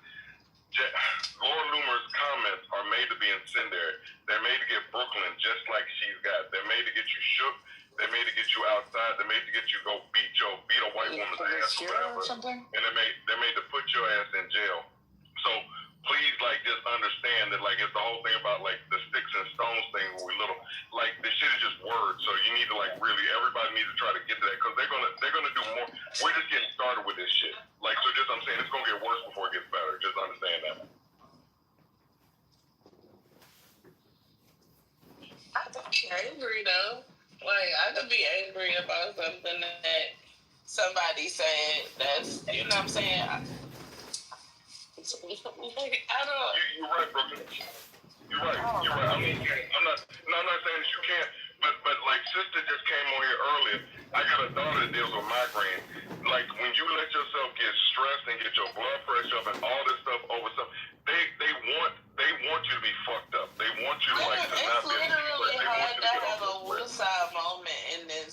Biden administration. Like, you have pockets of happiness, but at the end of the day, when reality hits you, for real, like, it's stressful. This shit it's stressful. I don't know if it's meant to be this way or whatever the case may be, but the only way for you to not be stressed out about it is to not think about it, and it's hard to not think about it when it's in your fucking face. Like, I literally turn myself away from everything and go silent for me to be in peace all the time. Exactly, that's exactly what you need to do. You need to unplug sometime, like you don't need to be on Clubhouse. And I'm just saying, do what you want, you've grown, but I'm just saying, if you're trying to like watch your health, definitely got to unplug from Clubhouse, you got to stay off social media. Like, don't watch this shit because it literally, think about it, this motherfucker's only been in office for like 8 months now or whatever? Like, and it's been like every damn day, like, this is something different this has felt like 2 years, and it's literally, and we're not, they're just getting warm because, like they say, after they get done with Project 2025, when somebody throw out some percentage that they're through with that, then they're going to this Esther Project shit or whatever. It's like, I'm just saying, we're just getting started. So this shit with, like, now they've had the Charlie Kirk thing. They have their martyr for free speech that if anybody thinks that dude that they got the picture of that, like, killed him at the foul tournament, if anybody thinks that's the murder, then, I mean, I got, like, a bridge in motherfucking, I don't know, fucking Pecoya to say you. I'm just saying, that's just some bullshit. The man, his father got $1 million for turning him in, so he got the reward money. That's some bullshit. People have talked about the breakdown of the rifle. We all saw the person running across the roof. There was no rifle to be seen. Then they find this perfectly, like, wrapped rifle in the woods, and they find some Jane Austen written text or whatever about the love of his life and this. I mean, this is just the way America works. This shit is casual damage. Charlie Kirk has been made a martyr. They got their martyr now. Look at this Horst Wessel dude that they talk about in the Nazi era. This is just, it's what it is. Erica Kirk, it's just a show. This shit, the whole shit's a show. And with this shit with Tylenol and autism, I know it's fucking a million things, and I apologize. Follow the money. Trump doesn't do anything unless there's a check attached to the end of it. Something to enrich his family or his name. He doesn't give a shit about people at all. I think we all know that. But when people talk about, like, oh, they're coming up with this thing on autism and like this, yeah, duh, he wouldn't have done it if it wasn't a check for him. He literally would have just let people die and be autistic or do what the fuck ever he wants to. He doesn't do anything unless it's something that's enriching him. Just understand how the game is being played. That's all I'm saying. But as far as with the racism shit, please try to control yourself, or if you need to get away. And I'm saying this to anybody, you just got to control, because they are going to do more stuff. And literally, like I say, we got 3 more years of this shit left to go. So just try to find your balance.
The other nations rally behind that nation and to defend it against the aggressor.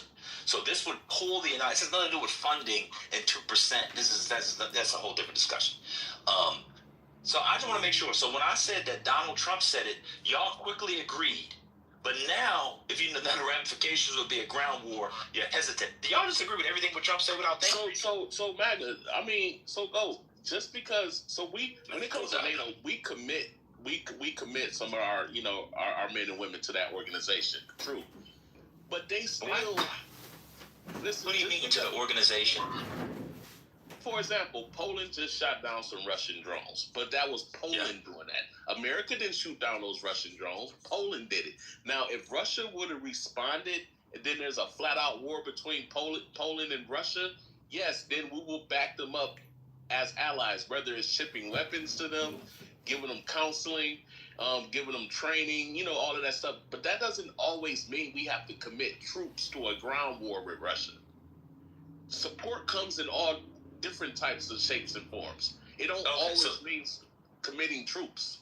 So, well, actually, you just said you didn't know what Article 5 was, and now you're telling me what's in Article. Well, you said earlier that Article 5 says if you attack one, you attack all. But we could support. So you would risk a larger war, whether we go in it with men to begin, say like World War II, a larger European war. You would if Romania shot the plane down. Bro, if there's a justification for us getting involved in the war, so be it. Okay. I thought you liked. I'm sorry. I thought you liked Trump DJ Fridays because he would not get us into war. Am I mistaken? Yes, he's not the warmonger like the last gang of Republicans have been. Of course not. Right. He's not a neocon. He's not a globalist. Changed it to the Department of War. He changed it back to the Department of War. He wants to fancy himself as a tough guy, war type of guy. How long have you been in the Department of Defense past since you know anything? But wait. How long has it been the Department of Defense? No, because you just said he changed it to the Department of War. That was always the name of it. But that's irrelevant to the point that he... Well, why'd you bring it up then if it's irrelevant? You just said that. No, hold on. You just said he changed it to the Department of War, and I told you that was always the name of it. They changed it to the Department of Defense because it was more of a PR stunt when they did that. I can even tell you the person who recommended doing it. You're repeating yourself. I don't care. So don't bring it up then. See, you like to bring up shit that you don't know nothing about, and when people push back, then you try to act like, what are you talking about? I don't care about that. But you the one who brought it up. This is your third time on this stage bringing up something. Hey, to be fair, the password, Trump has changed. He's go ahead, password. Rob, please don't. Go ahead. That's Fridays. Missing something. Elephant-sized problem here with your comprehension. I'm not saying I don't care about the Department of War thing. What I'm saying I don't care about is the fact that the length of time that it was called the Department of Defense or whatever. For years. Porsche is an amazing car. Seems amazing. Difficult for you to track and follow. Is that you're saying, well, he's not really that of a war-loving president, not like the other ones. He literally changed the Defense Department to the Department of War. He literally had videos where he's like mocking and talking like violently attacking other nations and like being like fun and cool and like America like optimistic about it. That's the point. I'm not talking. I wasn't saying the thing I brought up is irrelevant. So why did you bring it up then? This slow. I want to pick your brain. Why did you bring that up? Why did you bring that up? I just explained it, dog. What I'm saying to you is that you said, so 2 + 2 = 4. First of all, we can agree on that, right? What does math have to do with what we're talking about? Okay, never mind. We can't agree on that. Never mind. So, what I'm saying... Wait. Let's unpack this. Wait. Why did you just bring into a math equation into this argument? Yeah, I'm being... It's called being facetious, bro. It's not something to unpack. But why do you need to do that? Like, do you think that helps you win your argument? No, I don't. How often do you beat your girlfriend? Yeah, that's a thing that has never happened in my life. Are you ready to get back to it? Oh, you never had a girlfriend? Huh? No, that's not what those words mean. Words seem to be really difficult for you. Can I just finish what I'm saying, please?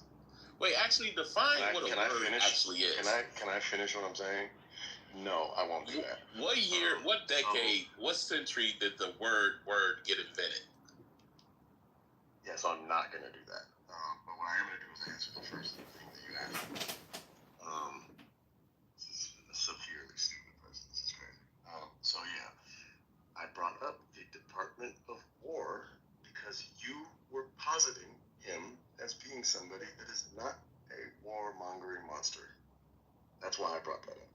Well, the Department of War can be a deterrent. It doesn't necessarily mean that you're about war. That could be a deterrent. But it's not though. So you know how, like, anything.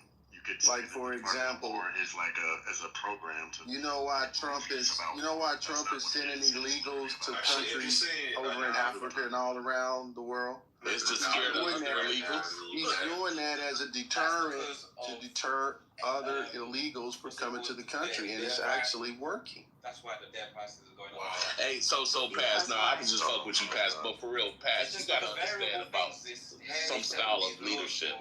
You know, America has thick power. I'm not talking around places like France. I'm not. They're more diplomatic, right? So when you're in a nation with stick power, what happens is they will posture these sticks as a deterrent. So he's pretty much letting the world know that if y'all want to go to war, we'll take you to war. And I'm going to name this department the War Department to let you know that we're war ready. Because sometimes that posturing can be a very big deterrent to actually going to war. And what history says? They do it with nukes all the time. Don't no country want to use nukes. What history says? They posture these nukes to let the other country with nukes let them know that if you nuke us, we're gonna nuke you 10 times. What? Yeah, we'll blow the fucking world up, but so be it. You started it. First of all, that's very, very fucking stupid. Second of all, literally he's talking about using the Department of War like against like immigrants. Like he's like, we're gonna show them why it's called, the Department of War. So he did that for immigrants? So he's a piece of shit monster. He's a warmongering person. So he changed What immigrants? Wait. You just changed the Defense Department to the Department of War for immigrants. What immigrants did he change it against? That's not what I said. You literally just said that.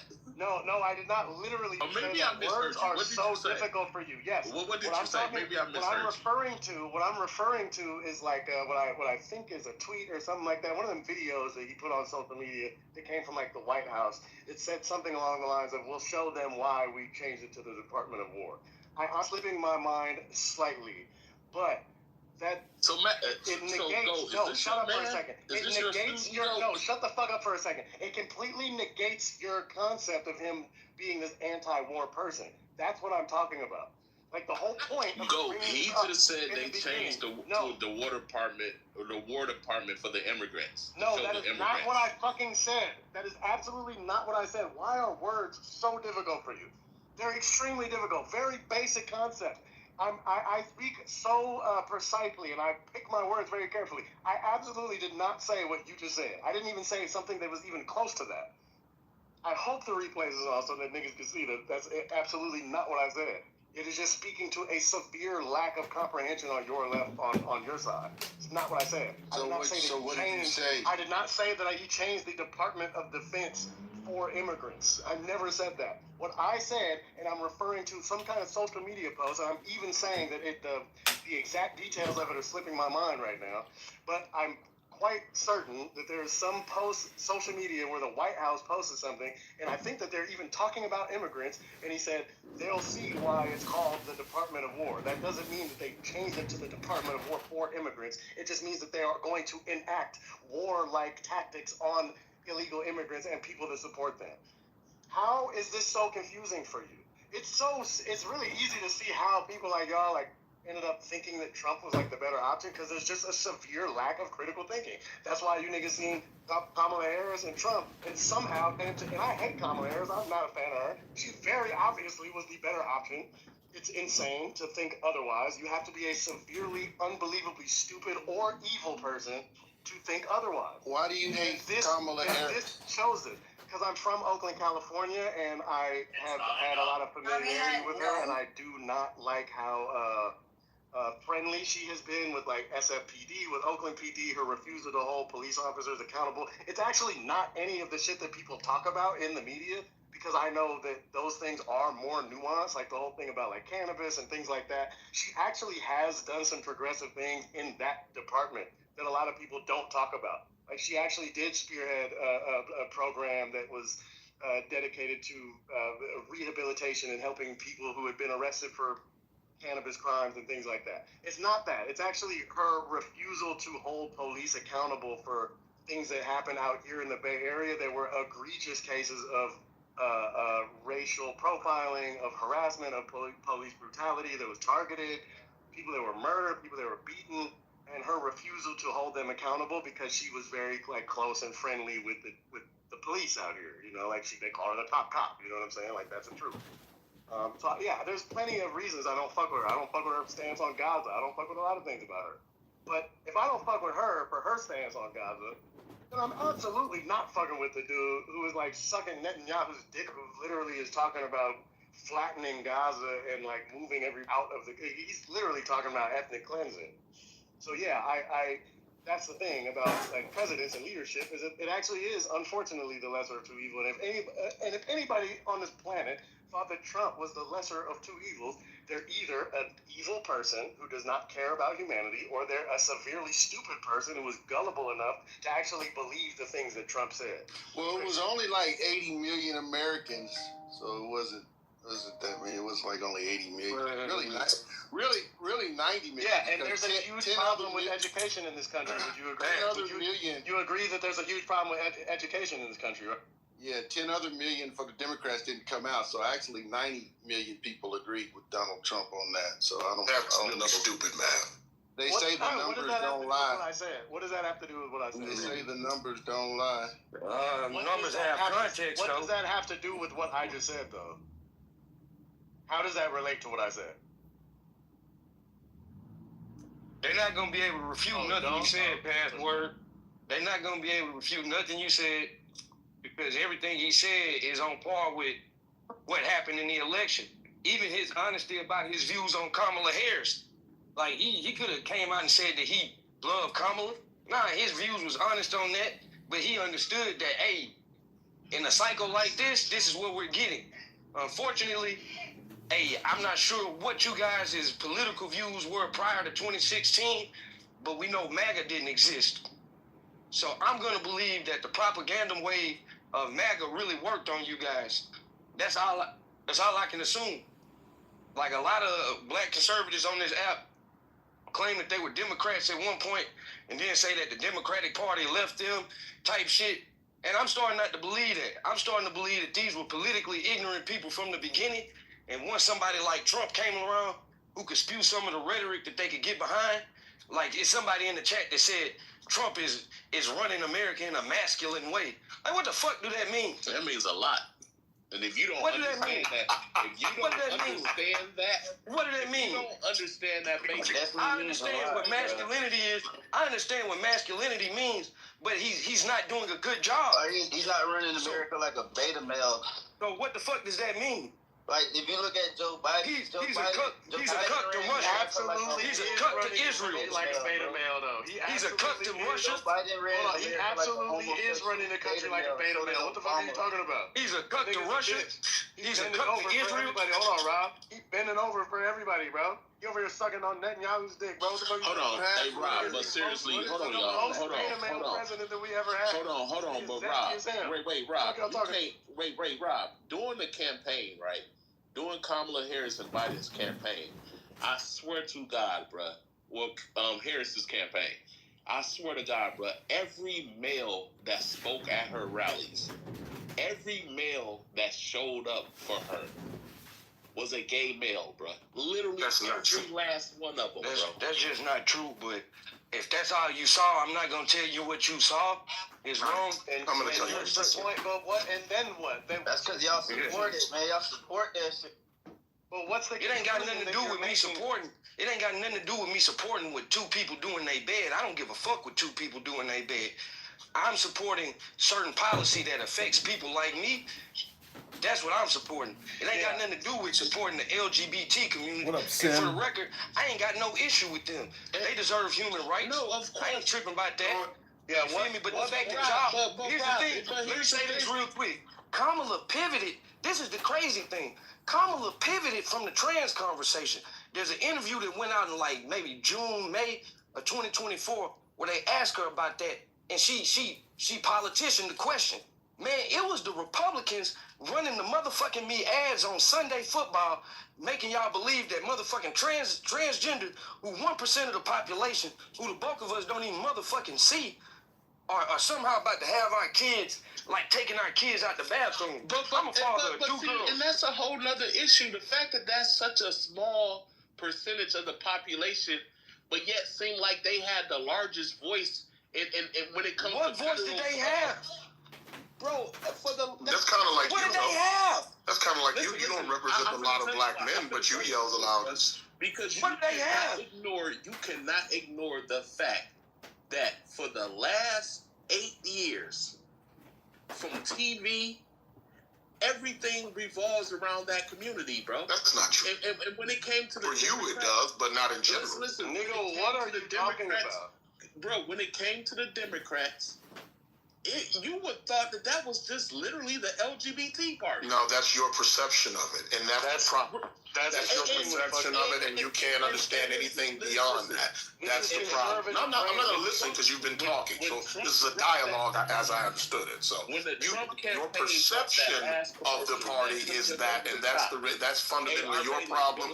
That's fundamentally Notorious's problem, and a number of other of you minority Negroes who think that that's the basis of the Democratic Party. That's the problem. With a landslide. Trump said Kamala Harris is for them, they, I'm for you. That's just good marketing, which is that's good marketing, but that works on people without an education like you. But that doesn't work on smart people. You got landslided by a old 70-year plus. That is true. Alleged white racist. I don't know about landslided, but you got landslided, bro. But you also got landslided. The difference is you don't know that you're involved in that number too. But that's beside the point. But she did lose. We have to acknowledge that. But the bottom line is you don't know what you're talking about when it comes to your perception of the Democratic Party, because that's where you're that's with how you've been influenced. And it's very easy. That was the purpose of it. You fell for the banana in the tailpipe. That's exactly how it's supposed to work. It influences people who can't think for themselves. You are in that number. You fell on the banana. Listen. Okay, but I mean that's not even funny and stupid. But I mean I'm just saying the point of that marketing was, and we have to admit it was accurate. I mean it was useful. It was actually useful that what they intended for it to do, it actually did. This country. We bring in masculinity in every factor back to this country. How does that manifest itself, Fridays? Can you show it? Quinn, you can no longer let. No, I'm asking you a question in earnest. What does bringing masculinity back to America look like? You can no longer look like excellence. Nigga, do you think you're masculine, Fridays? There's no more training reading hour with our kids. That's not true. Masculine to be a fat. That's not true. We ain't doing none of that lascivious legislation that y'all love doing. Listen, y'all would no longer be grooming our kids anymore. We're shutting down pedophilic rings and all of that. All that sick shit that y'all be on. All that national grooming that y'all been on for the last decade. We've had enough of that, bro. If I was standing next to you Friday, trannies are not reading books there, to our kids anymore. We're not doing that no more, bro. We're not doing that no more. Here's a clue, Fridays. That wasn't happening. Y'all are that wasn't over our women's sports. What is going on? Bullshit no more. That wasn't happening in abundance before, Fridays. In California, who just broke all the. But where people want it to happen, it's happening. That's the point. Y'all, I'm more feminist. That's the point. Yo, you know what's crazy? I'm more feminist than most of y'all. Will you stop talking? I'm more feminist than a lot of y'all. I want to protect women. I would agree with that. You're definitely more of a you're more feminine than most of them. You're more feminine. Sports. You're more feminine. You have more fat on your body. I want to protect women. You have childbearing hips. You have childbearing hips, my nigga. That doesn't make you a feminist. Hey, listen. I want to protect. I definitely got more estrogen. Sports. Yeah, man. There's no way a biological ass. He just broke all the women records in California. Y'all laughing. Man had ass, bro. What the fuck? He was being facetious, bro. Come on. No, hey, Armenians, this is how sick these people are, bro. And look, I swear to God, sometimes I wonder if y'all really believe this or if you're actually just trolling. Like if you just, I really don't ever know. I think it's a little bit of coming in. It's gotta be, man. It's scary both ways. I was about this the other day, bro. I trying to troll into reality. You were thinking the other day? We gotta hear this. I understand why people in y'all community hate Trump. I truly understand that. Like in our community, what is our community, Friday? Most of the smoke that Trump has had, as far as gotcha. So you don't answer the question. What is our community? What is our community? Your LGBT community. I understand why y'all hate Who's Trump because he has put a lot of neither past nor I are part of the LGBT. Nor let him he has put a lot of pressure. He never finishes. So I get it. You get what? I get why y'all got so much smoke. He has a lot of smoke for y'all. I get. How does according to the Republican,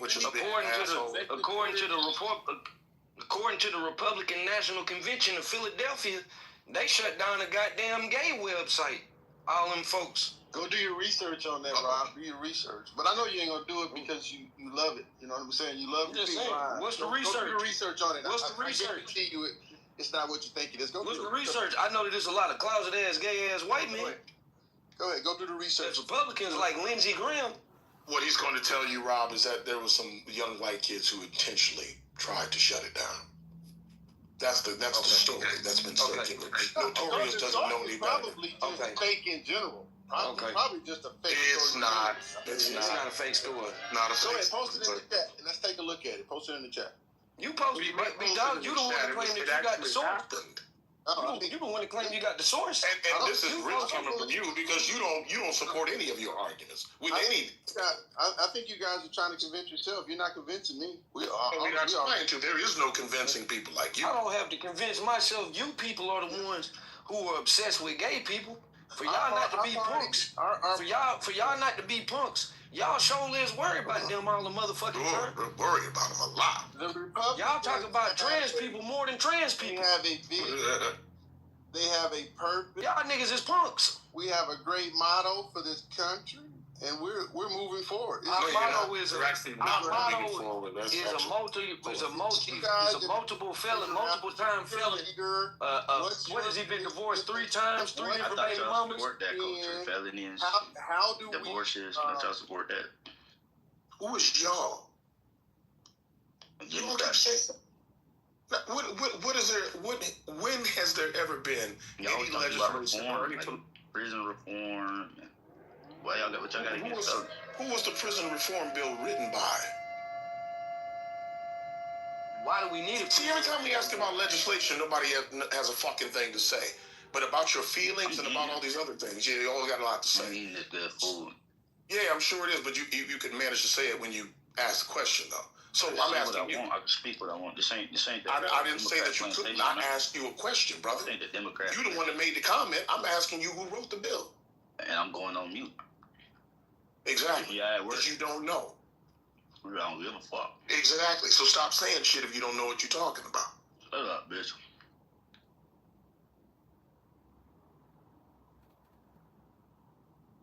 Chill is Michael. Man, they're not gonna be participating in the Olympics with our women. That, like, I'm reading the shit they saying. This motherfucker's crazy, bro. That's cool.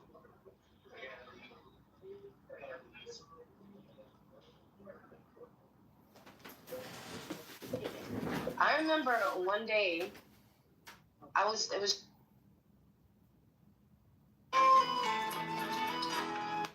Looks like I got kicked. Well, then that's a success, Sin. Hope you're having a great day. This has been Kamala Harris, Laws and Justice with candidate John. Go to johnforcongress.com. Text the campaign at 312-498-0517. Hope you're having a great day, Sin. This has been In the Mouth, Kamala Harris, Laws and Justice.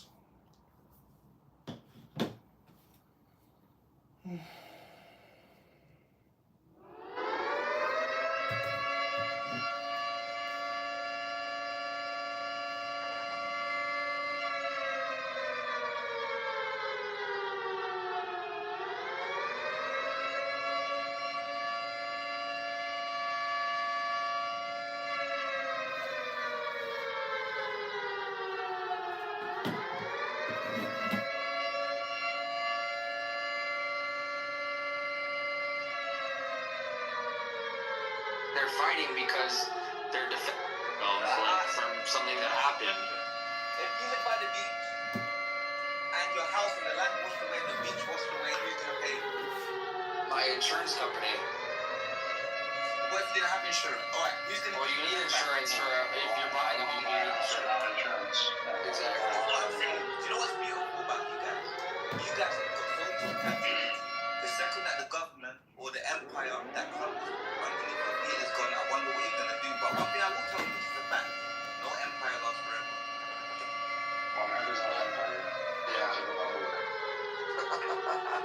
Yeah, it sounds like a joke now because you can't believe anything like that could ever happen, but you couldn't believe COVID came, could you?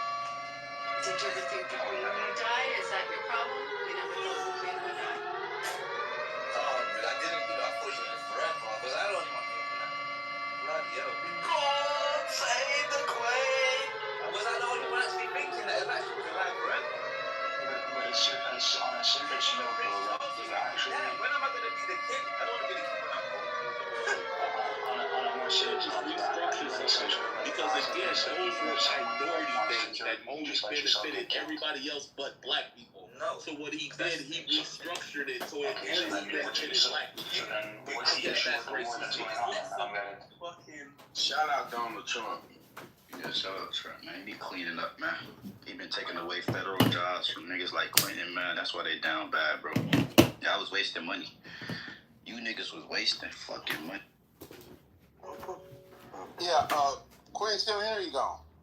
Nah, he left when I dropped that truth bomb on him. He had to get out of here. He cooked you real bad. Nah, he's still here. He cooked you. Yeah. Quinn, to answer your question, I wanted perhaps you guys could get some real moderators and they can move me to the bottom and then start talking to me. That's also fucking stupid. But yeah, go ahead, Notori. Yeah, no, I was gonna say in one area, and this is not my opinion. Shut up, stupid. Not you, Notori. This is your guys' narrative, right? Your guys' narrative is that Donald Trump has basically put a firewall in the most important entity in America, which is the Supreme Court.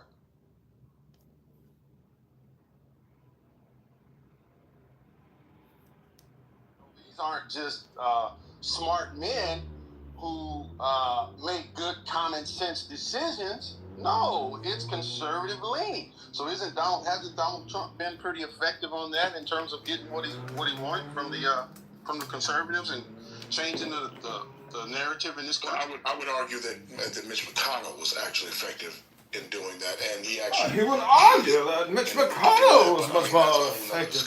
The effectiveness of Mitch McConnell! Back to the actual discussion. So what was your overall point, your overarching point, if there was one? I didn't really have a point. My point, there we go. That's it. There we go. You're right. My point was is that you guys were saying that there was an issue with policy as if Donald Trump is not being effective, right? And I'm telling you that I disagree with you that Donald Trump is being extremely effective. As I said, I used your own talking points. You guys said that 45% of Project 2025 was already done, and he's only been in office like 8 months. So extremely effective. Pretty damn good. Right? Like, so I don't understand what you guys are saying when y'all saying how you say Donald Trump is dumb, he's this, he's that. Well, why the fuck is he being so effective? Extremely effective. That's what winning looks like.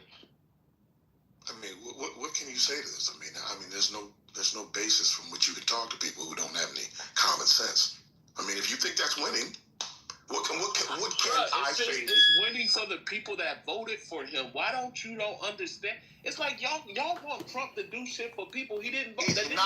This is where your stupidity continues to persist. He's not just governing the people that voted for him. I know that's the way that you view politics. I get that, but that's not the way that. No, you don't get that. Because if the people that he's supposed to govern for the people of the United States, so if you're not governing and the country at large is not winning, then there's a small segment of the population who do manage to actually cheat in order to be able to do that. No, because you're interrupting me. So I'm gonna keep just talking. I can keep doing something, and I know better than you, and I actually know what I'm talking about. So I could get my. No. You can just stop fucking talking and have an exchange. Because this is loser. That's what losers do when they can't compete in conversation. They try to move people away from the conversation instead of having. No. Yo, listen, this is all I'm saying, Quinn. No, I'm not going to listen to you until you actually answer questions. Okay, so I'm not going to listen. I'm talking to the room, man. I'm talking to There you go. Notorious. Hey, Notorious, here's the thing. Here's the real thing. He made campaign promises. He had a campaign mission. He stated these campaign missions. The majority of Americans voted for these campaign statements that he made. Is that who? No. No, I don't know who that is. You just cool. Hey guys, it's Goo. It's my new account. Oh my god, I hate you. He's still spying like a little. This faggot John.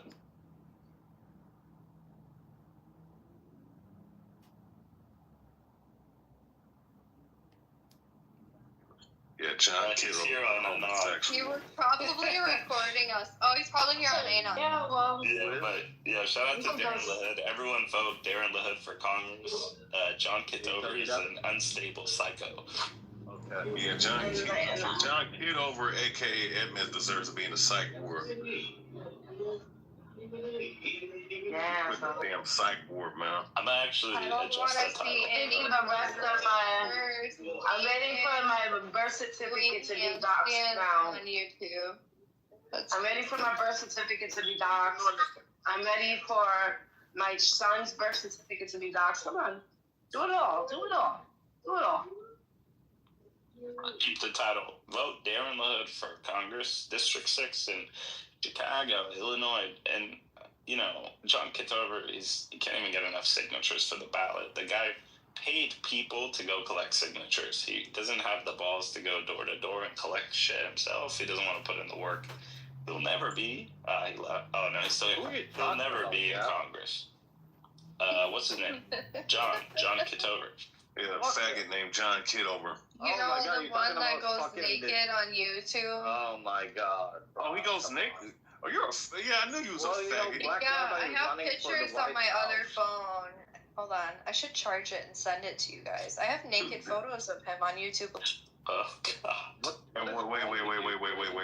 See, this is how you know YouTube is a Because bitch, I man. knew it would be good for like ammo. That's why I took a screenshot. 'Cause it's good. Look, but see, YouTube. Wait, so is he actually naked? Or? No, just shirtless, bro. No, bro, he's down to his boxers, bro. Like he's naked. Yeah, that is shirtless. Wow, so He ain't got no pants on. And I can see everything. Wow, YouTube. I got another one. He's like wearing like a men's underwear, like men's panty. If you're like me, you can take pictures in the shower and people are gonna, distribute them. But if you're like John, you don't want that shit on your phone. Come on. John, I have your pictures too. I'm not gonna lie. I was impressed, Prince. I was impressed. Who said that? Friends, don't be bragging about your sins. Be modest, man. Come on. Who's impressed? Can't nobody on this motherfucker say they got any naked pictures of me. I'm so proud. Are you sure about that? Yeah, I know for a fact. I don't send nudes out. I already seen that. That's a lie. Oh, you heard that, didn't you? Friends, come on, man. Respect the Muslim sisters on stage, bro. Alright. Be modest. Why didn't you tell Wednesday when she said she was impressed? Because you're the ones, trying to entice people to do haram, bro, and I don't like that. I'm coming straight to the source. I agree. I'm not the source. She's impressed, bro. What? Yeah, wait. I was minding my own little business. This is what happened, right? I was minding my own little business on the panel. Just right? All of a sudden, I see a naked body right there. I'm like, whose body is this? And then it was Prince. I was like, oh, okay, not bad. See? How was I able to lower my gaze when I was staring at my phone? That's crazy. She had her gaze lowered at her phone and then had to lower it even more. Come on, bro. My bad. Okay, I totally forgot to buy food.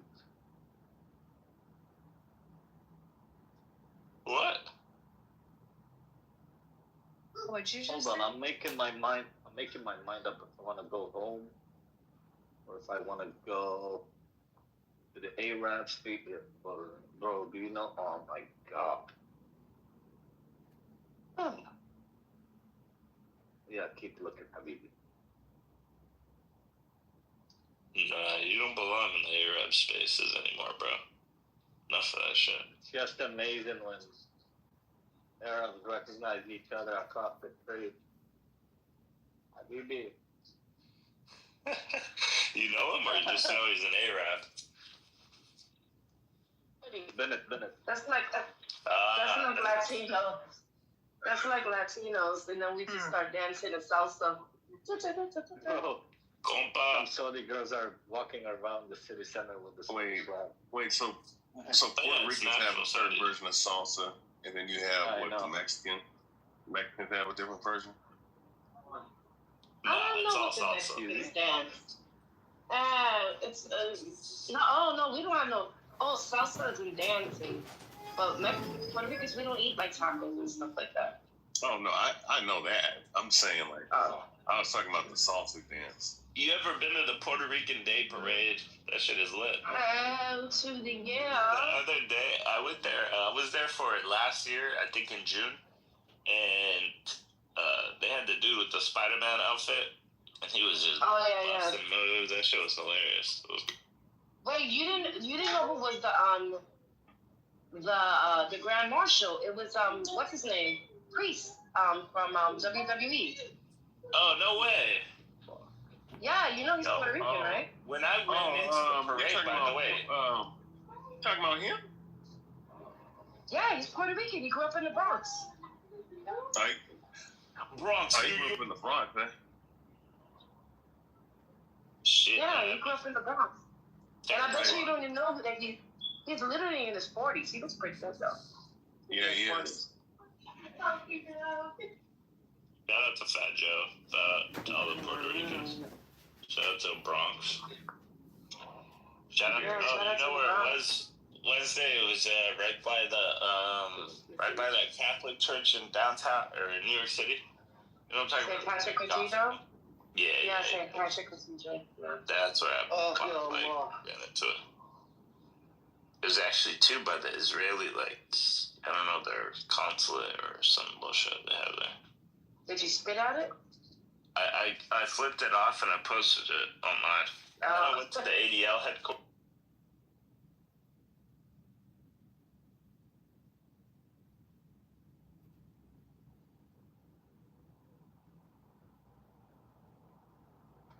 Yeah, let me just go ahead and do that. Hold on real quick. Let me go ahead and fund you. We got TUN. what you talking about?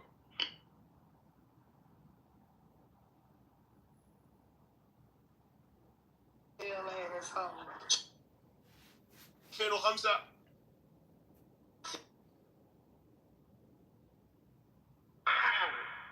خود شد چیز که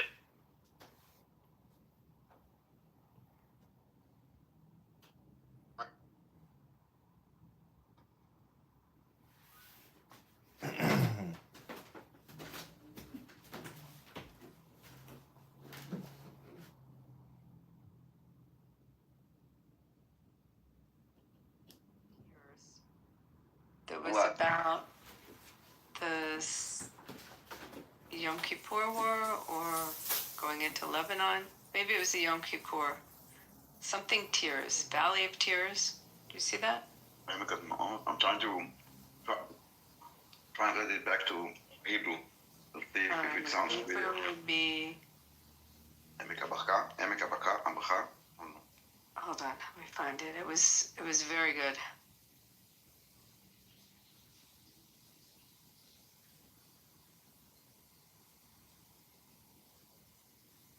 Who did it? Khan? You know, Khan? Here, it's in the Bekaa Valley. Yeah, baka, emeka baka. This is what I said. Yeah. It's not tears. Baka is like crying if you would bechi. In English, it's okay. So in English, it's Valley of Tears. Yeah, I get it. This is why I said I need to kind of translate it back and kind of be imaginative to kind of. And then I was like, emeka baka, emeka bechi. Maybe this is what she means. Emek of tears. Okay, got it. Did you? I'm trying to see who was in that. It's in Ramat HaGolan. Toda. Toda raba.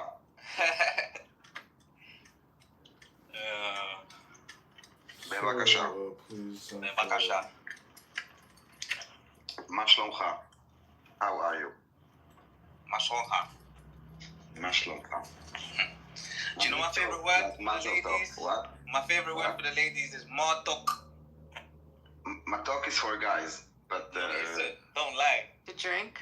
Matok is basically sweet, but it's in a. It's masculine. It's masculine. But it's masculine, yes. Metuka. How do you say it feminine then? Metuka. Can I teach you a great word? Metuka. You want to learn a great word?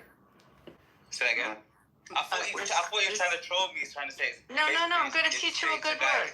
This is a word. No, he thought that I was trolling him, that I said that matok is for guys and metuka is for girls. So, I thought you meant I should say it to the guys. No, I'm going to tell you what to say to a girl. I'm going to tell you what to say to a girl. Yeah, I understand. I understood you. Yeah. No. I'll say brother, Daniel, yeah, because I know about grammar and how to learn languages, that's how I realized he's talking about the feminine masculine. Okay, so to a girl, you want to call her a hatika.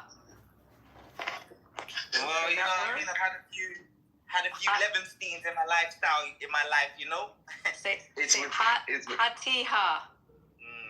Can you say chet?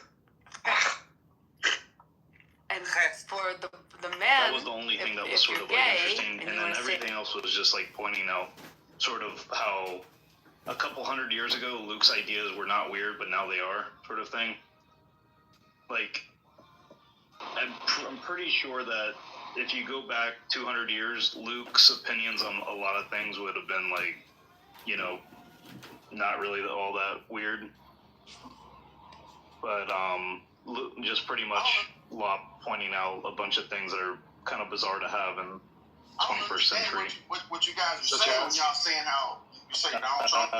Well, I'm interested actually to see if you agree with Luke on some of these things.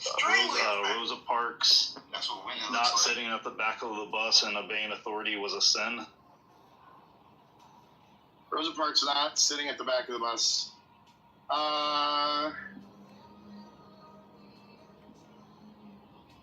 Was it a sin? I guess I have a very different opinion on that. Than it was a sin. I think it was a sin for very different reasons.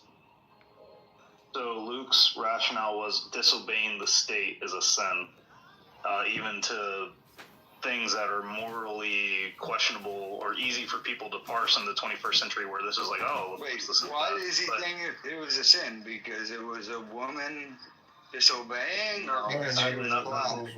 Has nothing to do with that. Just the fact that you're disobeying the state's laws. Let me guess. Luke thinks that the Protestant movement was a sin too.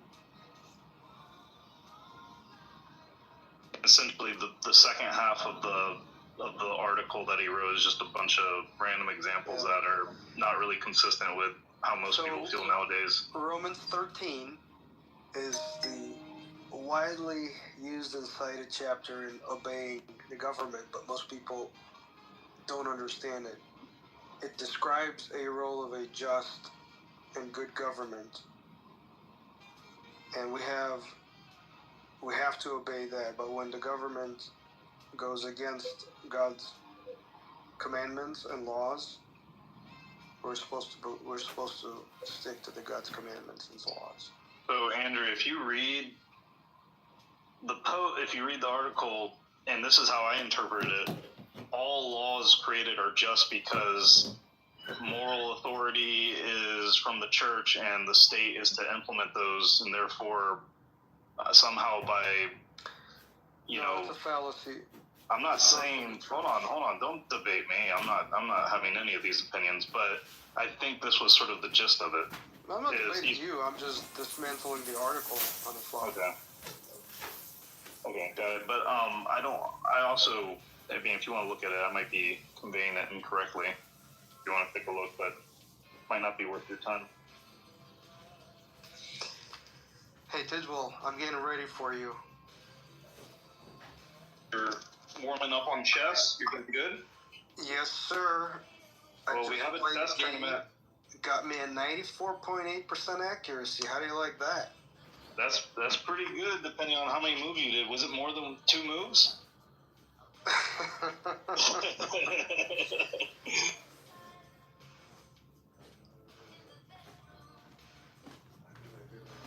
When you do chess.com and you do the review and it says like, well, you played as if you had this rating. I love that stuff. No, I like to analyze them, even post. I had a 94.8 accuracy, and rating was at 2,000.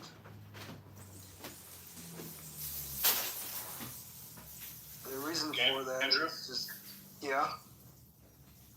I'm Mike 21 on chess.com. MikeTwenty 1. If you want to send me a friend request, I'll play you. Wait, say it again. What? Mike 20 spelled out with a 1 on the end. Got it.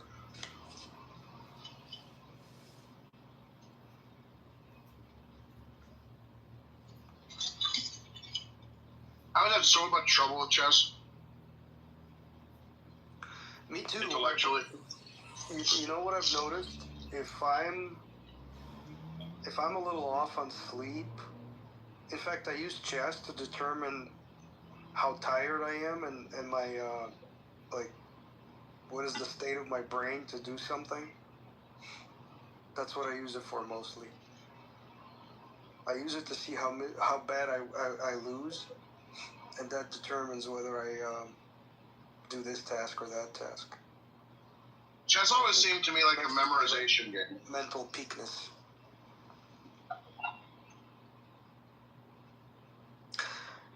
Openings are middle game. I think there's a lot of recognition for middle game. You want to hear something funny, Jen said? There's a guy named Magnus Carlsen who plays in blitz tournaments, and he will purposely make the most crazy, stupid moves at the very beginning just to get people off memorization paths. And that's like one of his strategies is he'll just do like some batshit crazy like 2-year-old moves, or he'll just like move his king out, just like move it, like just do weird shit, and then cloud.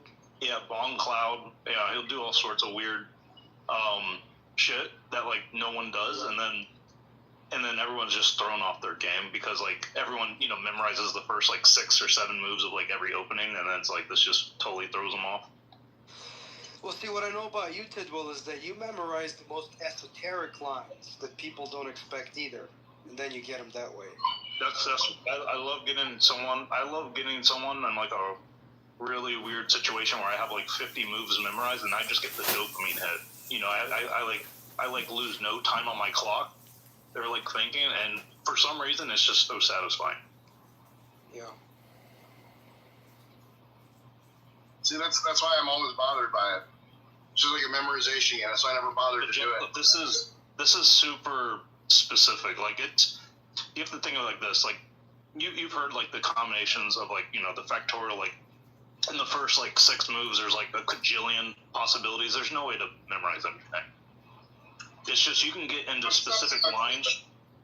What? Like I know the math says that, but I just don't believe that that's actually like the reality. I know too many chess players who are like, it just seems like a memorization game to me. It's how I've always felt. It is for the opening.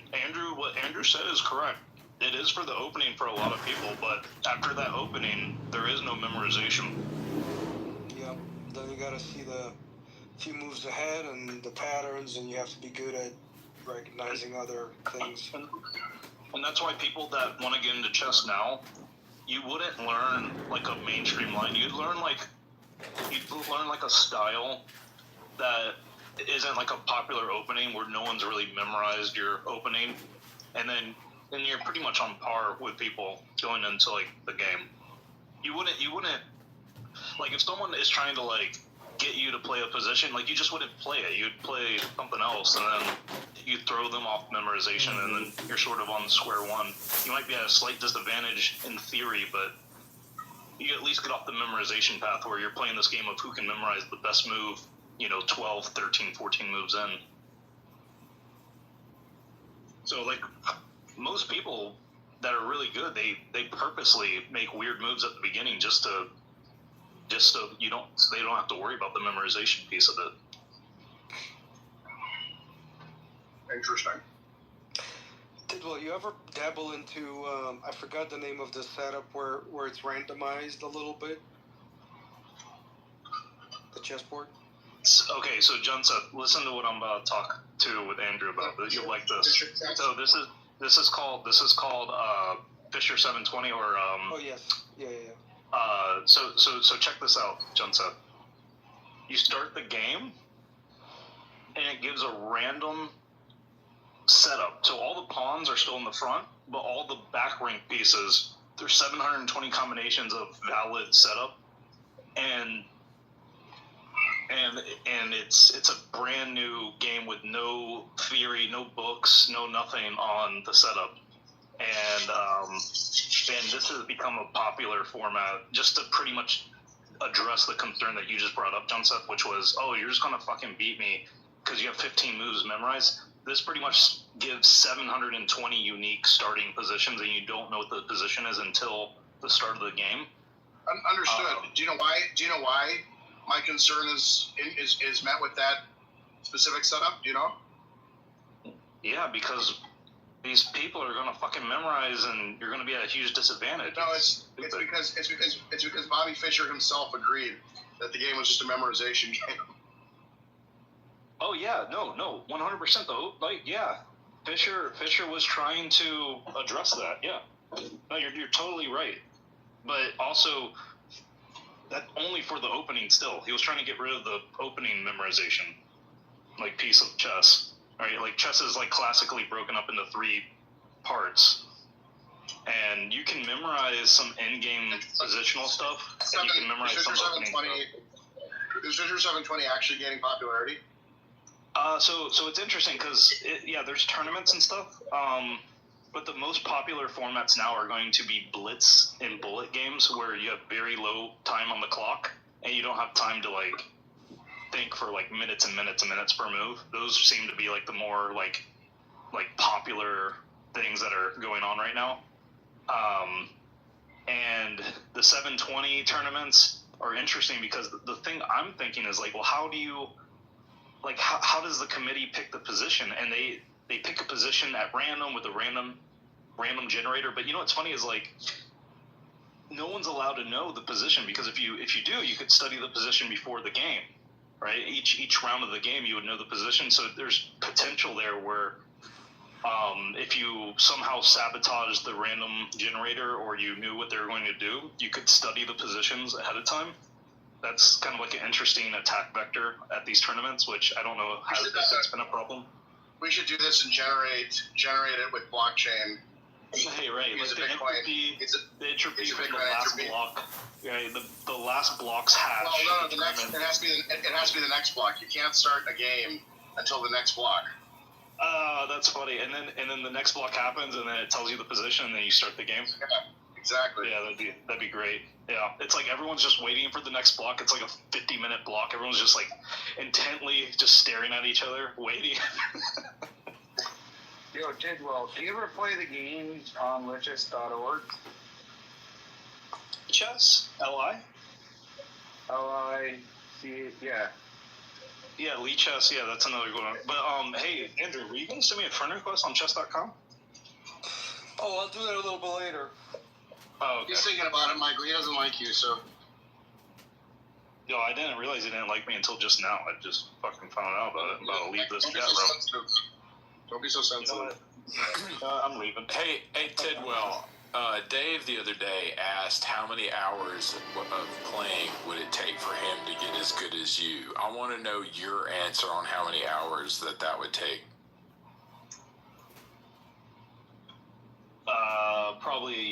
dedication, maybe like 8 months, 6 months, if you really. How many hours a day? How many hours? Would be like a full-time job maybe for like 6 months.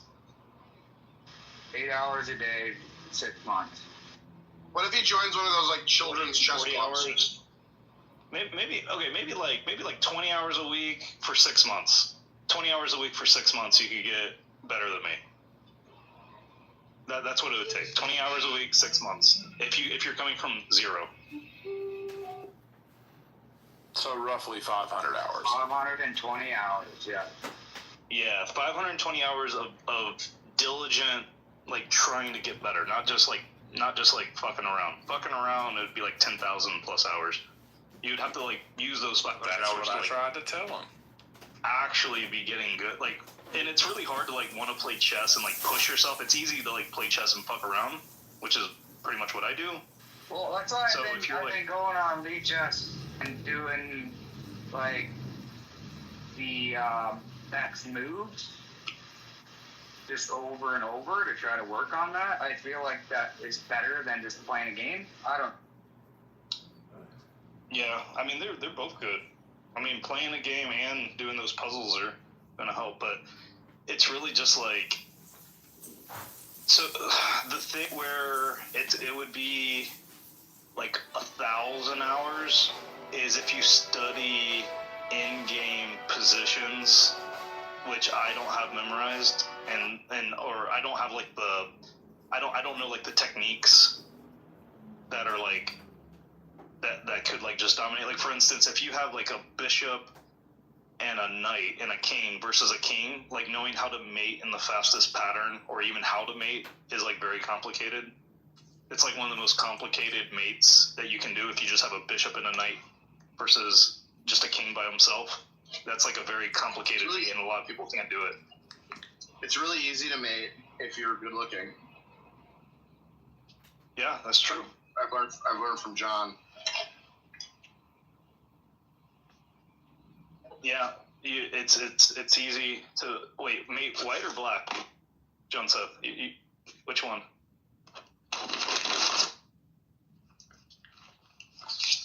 You know what I learned from John?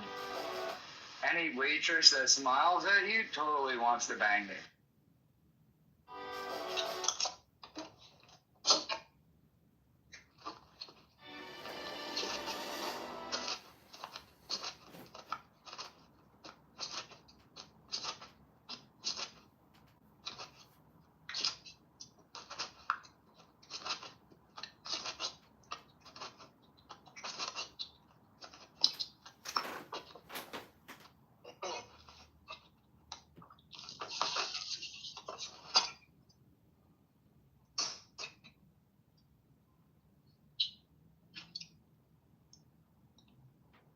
Wonderful. Made a good connection. This card.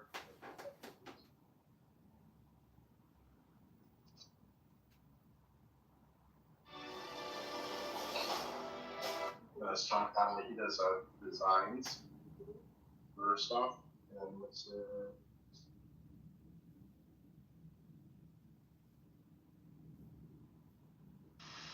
John Seth, you're hot micing. Anyway. Thank you. Yeah. I really want to get better, Didwell.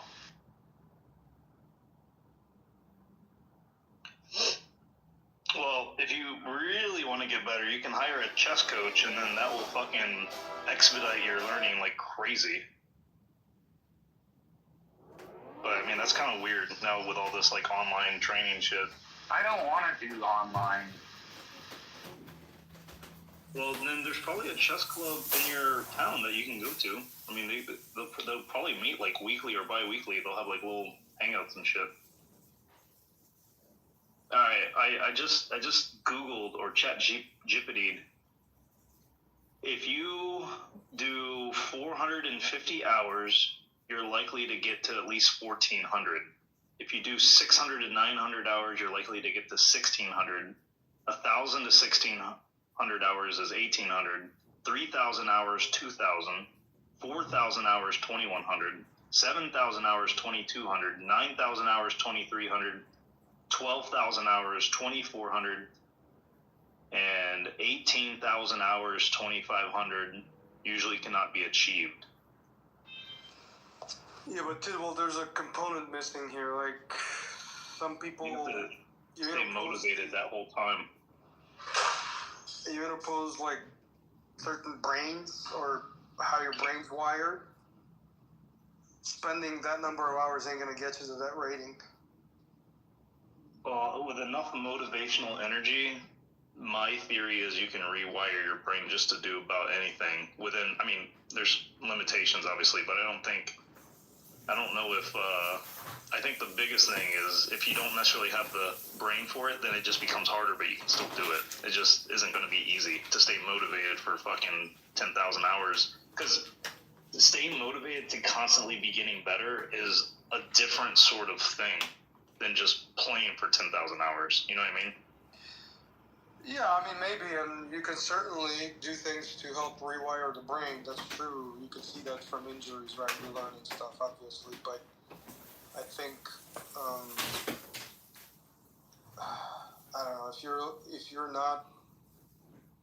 if you lack strategy or like multiple orders thinking capacity or capability, there's no way you're gonna spend 700 or 800 and hit that rating. And maybe even if you double it, I seriously doubt that. It depends on if you're making progress. Like if you're putting in hours and you're not making progress, then you kind of are understanding your logarithmic curve off of like your potential. Yeah, so I guess you'll find that out sort of like early. Like if you put in, let's say you sink in 1,000 hours and you're not making the progress that other people are making, that might be an indicator that your top is, going to be a lower range. You're right. Exactly. But I think everyone tops out somewhere, and then it's marginal. Right. But what's kind of weird is there hasn't been a woman that has risen to the ranks of the top tier chess players in the world. And you would have thought that there would have been at least a few anomalies where there's been a few women that have gotten all the way to the top, like in terms of like rankings and V-Day rankings and stuff. So there is something to be said about like genetics or brain composition or just who we are as humans and stuff with some of this crap. You know what I mean? Oh, Joseph is missing for this analysis. Yeah, unless you're watching Netflix, Kimberly and the Queen's Gambit. In that case, women are fucking dominant. By the way, I really like that Netflix show.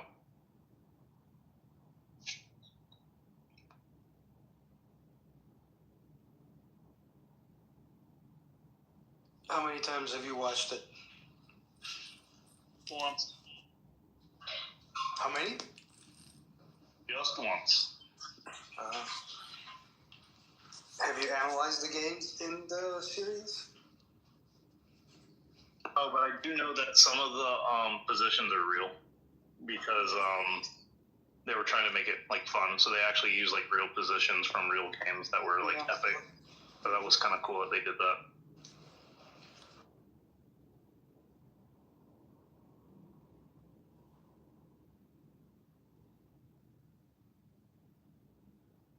Now ChatGPT will tell me why a woman's never been ranked in the top like 100 or top 50 or whatever. Let's see. Oh, I might be wrong. 2735, 2000. Oh, look at this. Judith Polgar, 2735. That's really high. Strongest rated lady ever.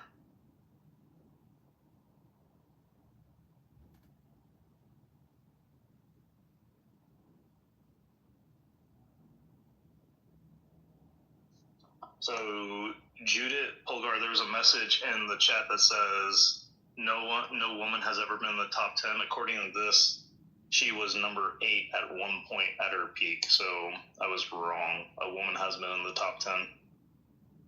Judith Polgar.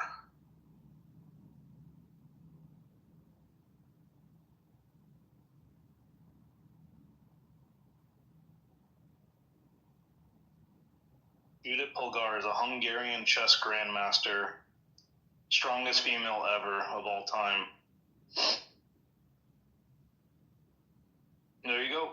Oh, also, you know, it's funny. I think this is the same lady who beat Gary Kasparov in a game, and Gary Kasparov was like famous of saying that a woman would never be able to beat him or something, and maybe he like also alluded like at his prime he would never be able to be beaten by a woman, and then this lady many years later beats him, and it was like a lot of like feminists and a lot of like, you know, chess players were like laughing about this. I remember that happened a few years back. And also, like, Gary's, like, super out of his prime, so, yeah.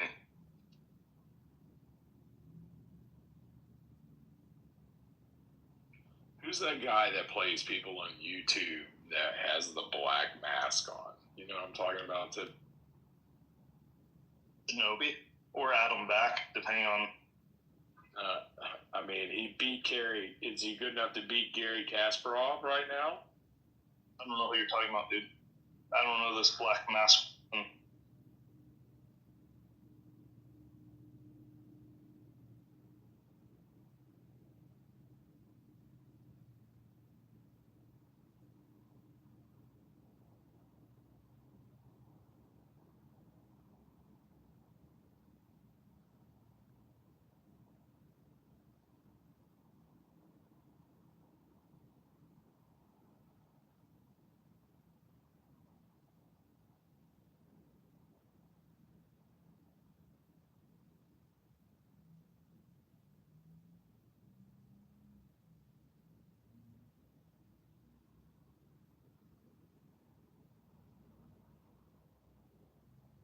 I put it in the chat, Tidwell. Ray Enigma. Now, there is a woman, looks like a Chinese lady, who is ranked 143rd in the world. And she's currently the highest rated lady, apparently. Hua Yofan. So 143rd is where the current lady is. I don't think chess has this idea of transgender woman stuff that other sports have.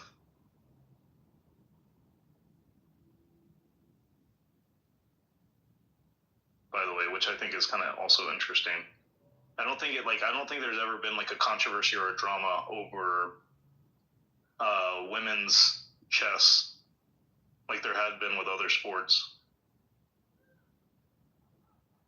At least it never hit my radar. Did you hear me that I put the clip in the chat, Tidwell? Okay, let me see. Dude, I can't even... Okay, I guess I can copy. I have to, like, paste this to, like, Telegram just to be able to click it. That's retarded.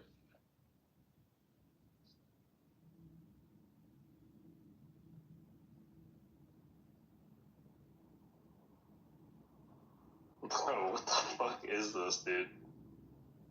This doesn't even look... This looks like an AI video, dude. This doesn't even look real. No, it is. That's a real guy. You can watch the full video on YouTube. Well, I don't know what the fuck I'm watching. What the fuck is this? Gary Kasparov. No, I know that, but what the fuck is this incognito guy? This doesn't even look like a real thing. That's how I was pointing it out.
he still plays at an amazing level. But Ray Enigma is a Spanish chess player, and no one knows who he is. An anonymous content creator, 3 million followers on TikTok, 2 million followers on YouTube, has played Magnus Carlsen, like all the big names, including Judith Polgar, the lady we were talking about just a second ago. Unknown identity. And then he wears this fucking checkered flag face covering. This is like the silliest fucking thing. I like, how did I not know about this guy? he's got to be one of the known names that just does it, right? Can't be somebody unknown. There's a lot of people that are really good. Like there's a lot of people that are like in the 2,600 range that like could maybe be like incognito, but like when you get to like the 2,700 plus, like you're pretty much like people like that's like a thing where like. I mean, if you're gonna play in a tournament, you're gonna be known. Right. What I'm saying is there's a lot of people around the 2,600 range that like there'd be enough quote unquote Spanish players around that level to not dox yourself. What I'm trying to say is like if he was really good, he'd probably like. Tidwell, how is that number derived? It's kind of like a credit score, and you just kind of make it up. So if you beat someone with a higher elo than you, you get a higher number. If you lose to someone with a lower number than you lose even more. If you lose to someone with a much higher elo than you lose very little. It's just like it's just the ranking. It's the arbitrary ranking system. And each, FIDE has their own database and calculation methods. It also, if you haven't played chess in a very long time, you go back into more of a provisional state where every game you play has a multiplier sort of idea to get you closer to maybe what you would actually be at. It's arbitrary shit. It's just a way of like knowing where you're at compared to other people in terms of your overall strength of your playability.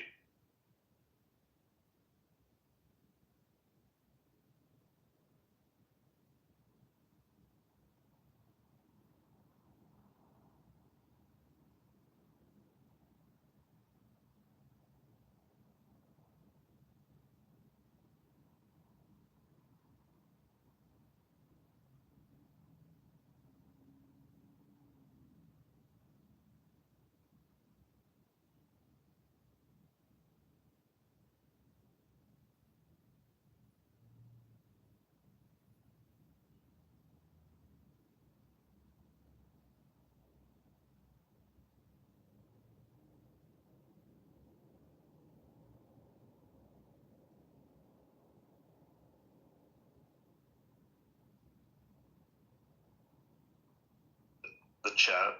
I don't know if this is supposed to be a joke or not, but it made me look up the highest rated Nigerian player.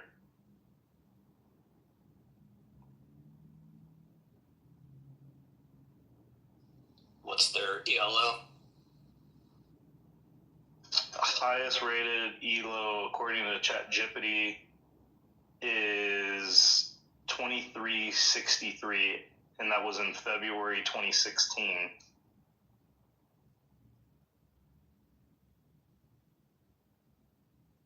But I wonder, that was 2016, so I wonder what that was 9 years ago. The current highest rated player is at 2331. Nigerian Adabalaram Akatoyi.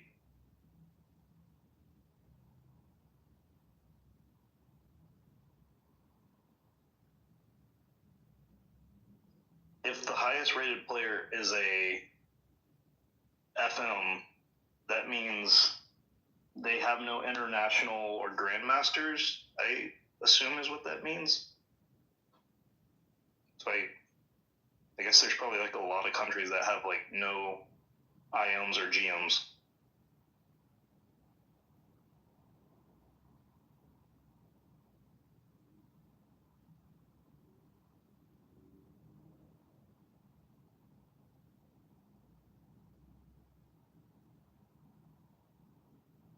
How do you become a grandmaster? You just have to have a really fucking high rating and like win some tournaments and shit. But yeah, but does it come from winning certain competitions or? That's a good question. I think you have to. I think it's like, I don't know. Let me look it up. But there's 195 countries in the world, and only 88 countries have at least one grandmaster. So a little less, a little more than a third of all the countries have at least one really good chess player, like in the top tier.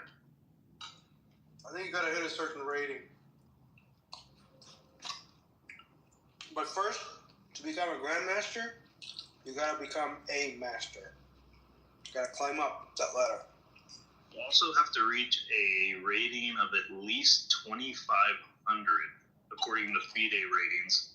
Earn 3 GM. You have to win 3. You have to perform well in at least 3 tournaments. So in your tournament play, you have to have a performance rating of 2,600 plus, and at least 9 games in the tournament. And so you have to have at least 3 tournaments where you've performed at a 2,600 plus rating. You have to actually have a rating of 2,500 or more.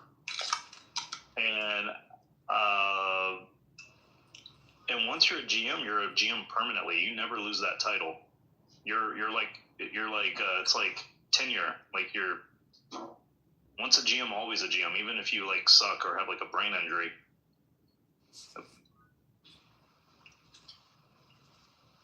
So, does that answer your question? How many? He's not even here. How many thousand GMs are there? I think it's 3 to 5, right?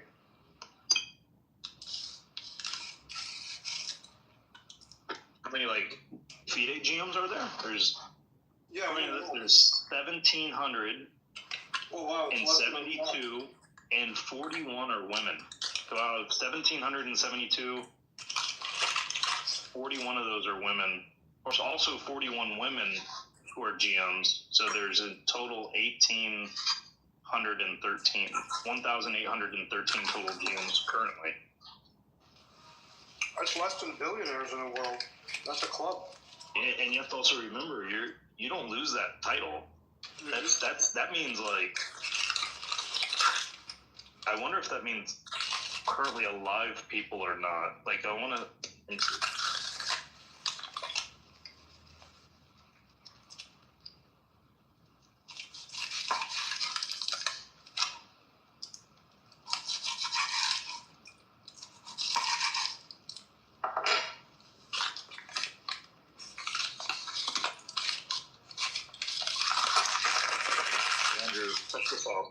Andrew, it sounds like you're eating a bag of chips.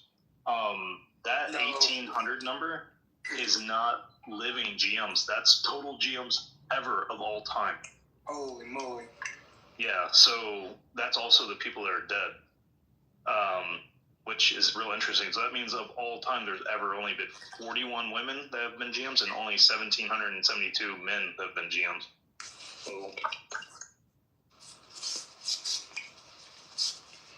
well, in fairness, in prior times, the game hasn't been studied or that popular. And also, who's they didn't get has his score to be GMs by these criteria. Didn't exist before, so some never got it because they couldn't. Sure. But regardless, this is a remarkably low number.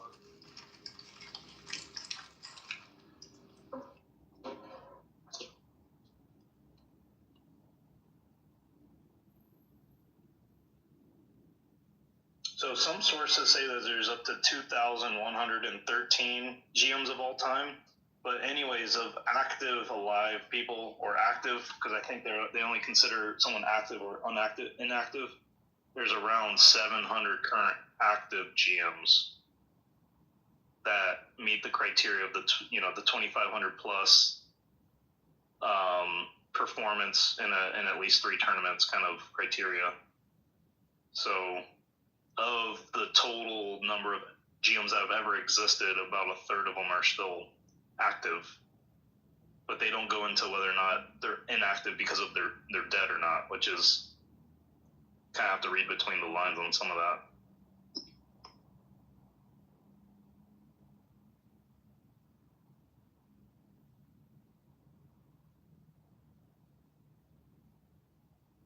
Going back to what you're saying, Andrew, I mean, there's probably a damn good chance that only about 10% or less of us, even if we wanted to put in all the hours, would even be able to reach, you know, those really high levels. You know what I mean? Yeah. What I remember from high school days is if you were there at 2000 level, you were a unicorn. I never met. You're still a unicorn at 2000 at pretty much any normal chess event. Yeah. I just never remember seeing people study all 4 years and advance to that level. And that this is a young brain, can absorb, learn, and everything, right? I just don't remember people migrating into 2000s in high school.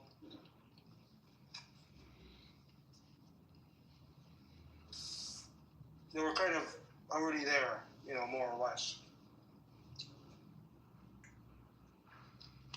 Cool, which I like, is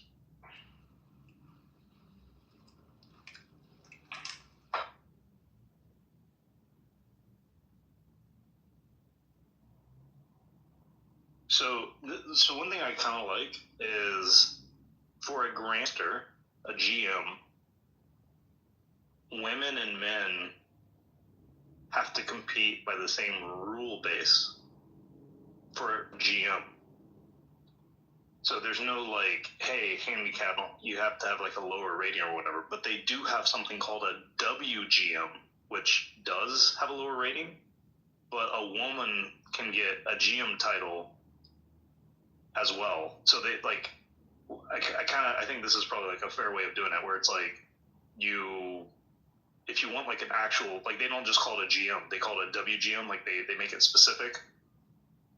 So they make it where GM is gender neutral, and then if you have the lower ranking requirements, they call it a WGM. But then there's women that get the actual GM status, which they differentiate on, which I think that's probably the right way of doing it.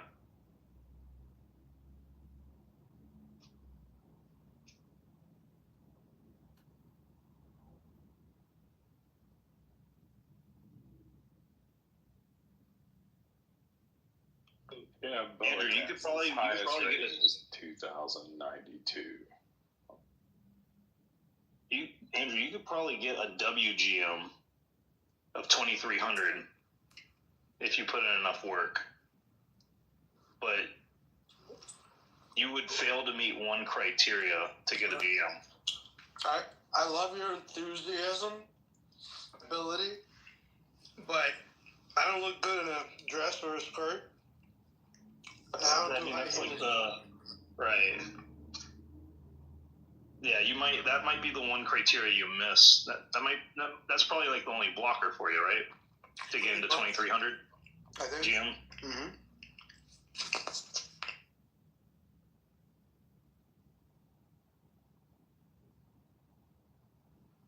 Are you guys talking about becoming trans chess players? That's what he's telling me to do. I was making the observation that chess never hit my radar that chess dealt with any sort of trans drama like other sports. But there are different rankings for men and women. So if you want a GM, it's race neutral. You don't ever there isn't specific criteria for a GM. And I think that really helps because there's also women that have reached the GM status. There's not many, there's some, right? And I think that really helps with this sort of thing. And there's also a WGM, but they never call that a GM. That's always a WGM, like a women's grandmaster. But the women that are actually good still get the actual top rank GM stuff. So how many female GMs are there? Oh, I'm glad you asked. I have this all queued up for you. Ready?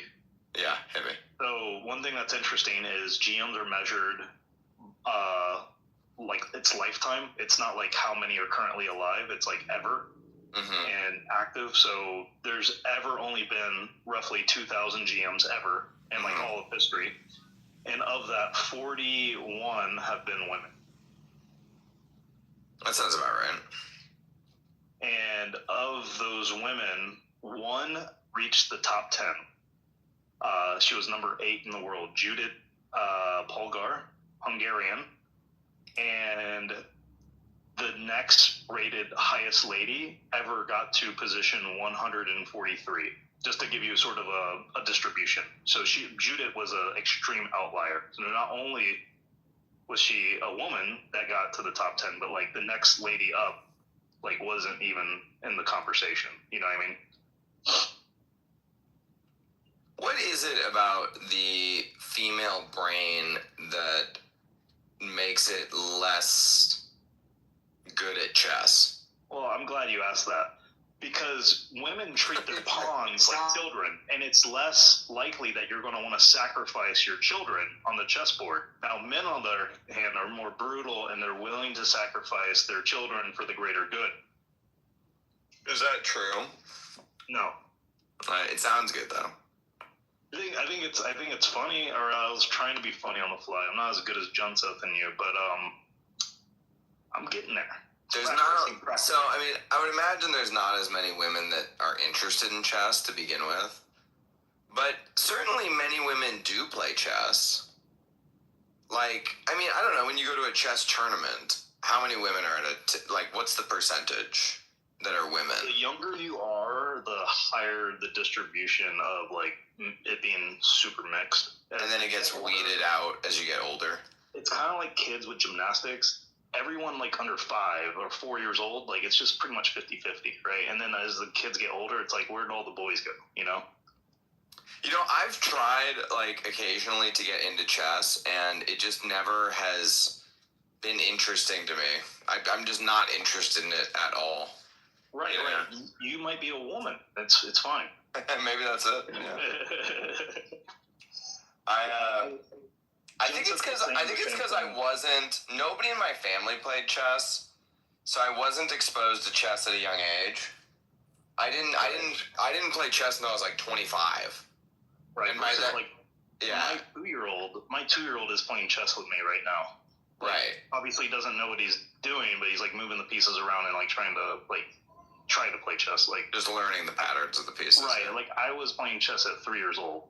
Right. Similarly, like just understanding like how the pieces move early is gonna like help you, even if you don't have like the brain composition to ever like be like top tier. It's gonna like put you way ahead of other people who like never like really looked at it. You know what I mean? Yeah, I don't know why. It's not interesting to me, but I do appreciate people who are like when I said the chess tournament and you blundered and then went on tilt. That was very interesting to watch. You know, like I was like curious to watch it, but I don't know. Like playing chess is boring to me. But yeah, it's like was that the tournament where I like totally fucked and won on time?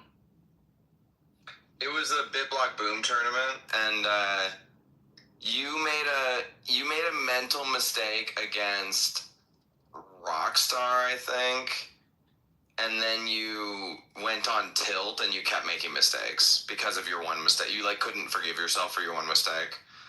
Oh, is this the one where Rockstar beat me? Yeah, Rockstar ended up winning the tournament, I think. So we did another. So the next year. You beat yourself, really. I watched it, and you beat yourself in that moment. So the next year, Rockstar comes to TAPCOM, and we played like 6 games. Rockstar and I play 6 games with an audience, and I go 6-0 against them. And then the following, I go to BitBlock Boom. This was me like now I'm like, oh fuck, I like got mad, you know, that I like lost the way I did. Go on to win 2 BitBlock Boom chess tournaments, and and then I'm retiring. I only saw the one where you lost, so to me, I know. You are a loser. Yeah, I know. I'm sorry. It is what it is. You know. I know. I'm still kicking myself because of it. No, you really were. Yeah, you made like that mistake, and then you just like couldn't recover, and I could just tell that you had the yips. You know, like you just like were in your head, and that happens. You know, but like. It didn't help that I think when I made that mistake, the position was sort of simple and there wasn't really enough entropy, I felt like, maybe to recover. Because I still kind of remember that game. Very traumatic for me, by the way.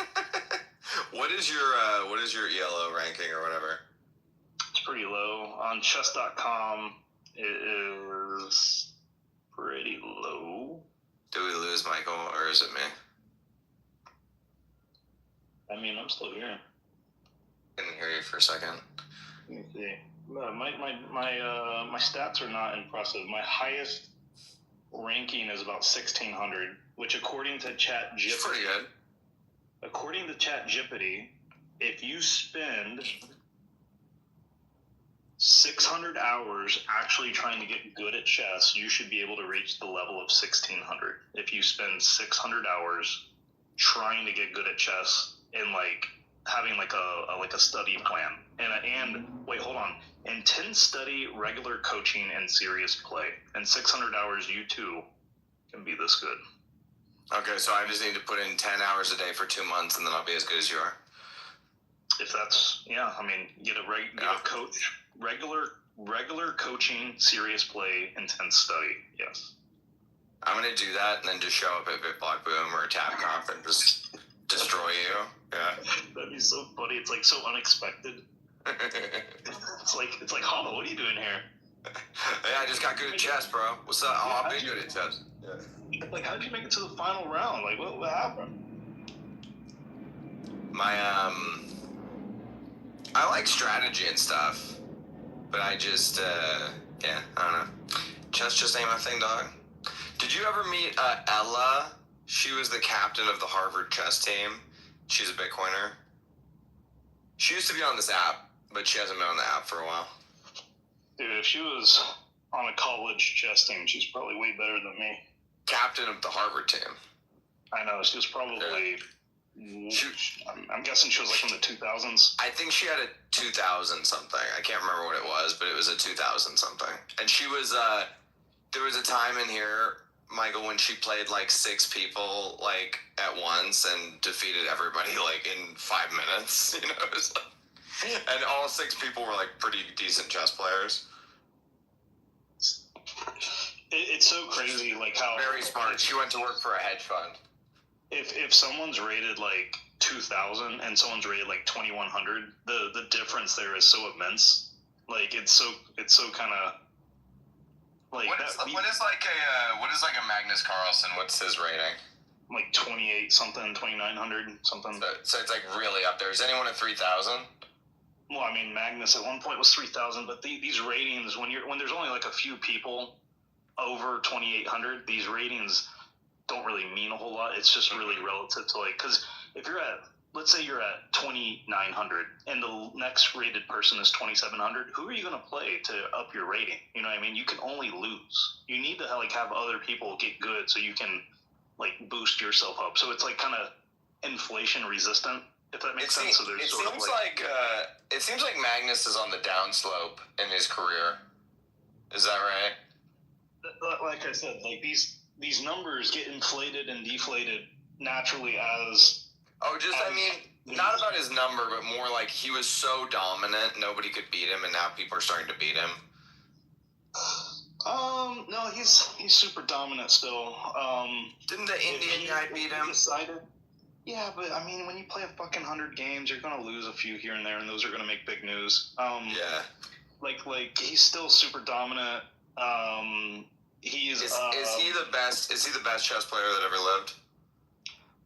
Well, this is a good question because he lived in the age of computer engine learning, and Bobby Fischer didn't, right? So it's what about like Gary Kasparov too? Well, I mean, Bobby Fischer is arguably better than Gary, but better than also Kasparov. Right. I mean, arguably speaking, Bobby Fischer was the best player ever without computers, and Magnus Carlsen was the best player. Period. Granted, tool set and stuff has evolved, right?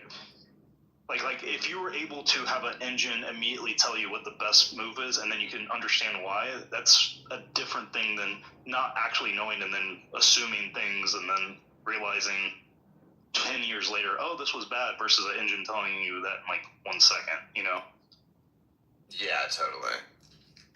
Bobby Fischer kind of went crazy too at some point, didn't he? He kind of became, I think he started running Bitcoin knots. He became like anti-Semitic. He became he moved to Iceland and started ranting about the Jews and stuff. Yeah, and then he was ahead of his time.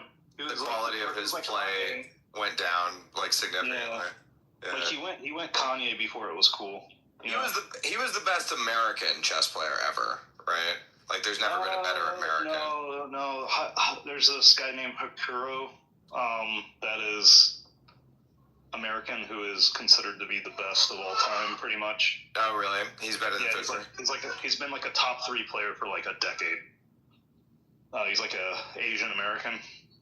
If you're talking about like a real American, I actually enjoy watching the Battle of the Minds. That is a chess match, like a high level chess match. It's actually kind of interesting as a spectator sport, But like, it's as fun as watching paint dry. I think it's interesting if there's good commentary over top of it, where the announcers are explaining what's happening, then it's very interesting, Because I don't know chess, so like I need it explained to me, like, oh, he went with the English opening and that was a mistake, whatever. I need all that shit. I can't believe he would have done a pawn sacrifice here. I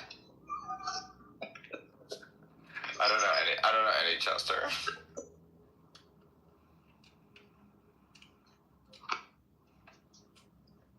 Dude, the thing about Hikuro is he's like a Twitch streamer, and he's like a personality.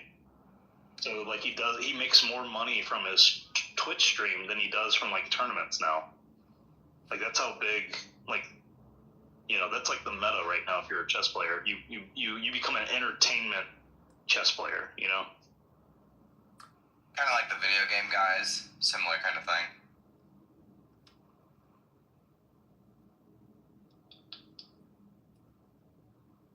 Michael, who's the best Bitcoiner chess player?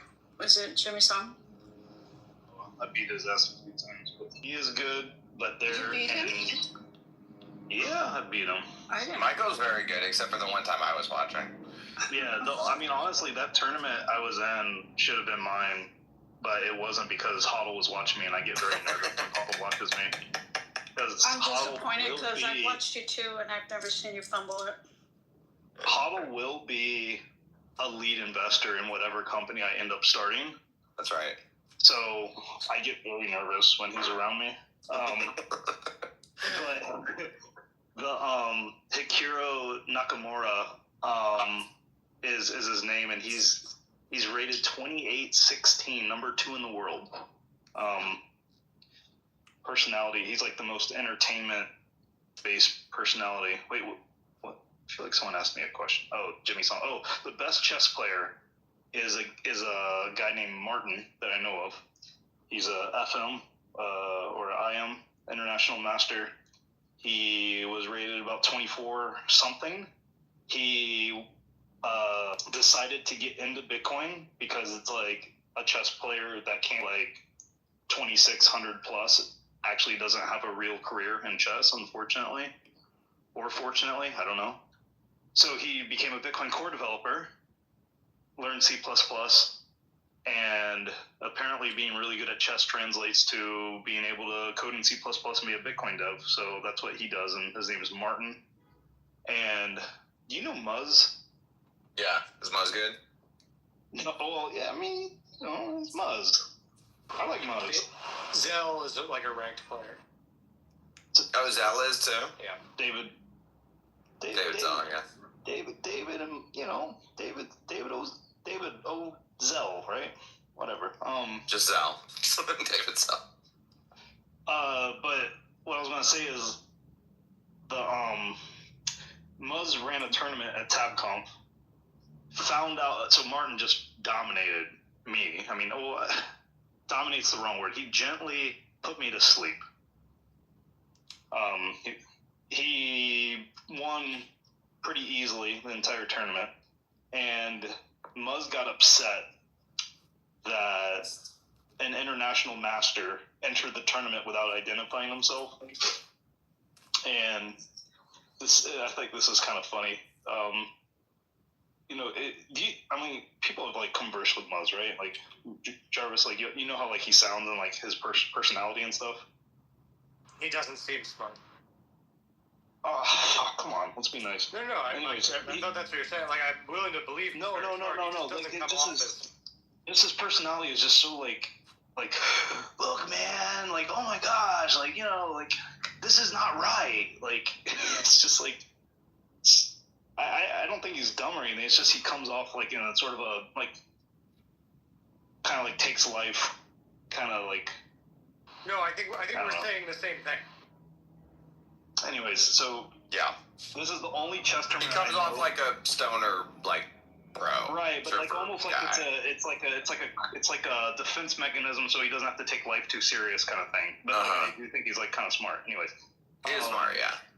Obviously smart. I actually like him. It's just he has this obvious like character. I feel like that he's playing that is now his actual personality. Like I don't know if that's true, but anywho, he just made me laugh. He's like, this isn't right, man.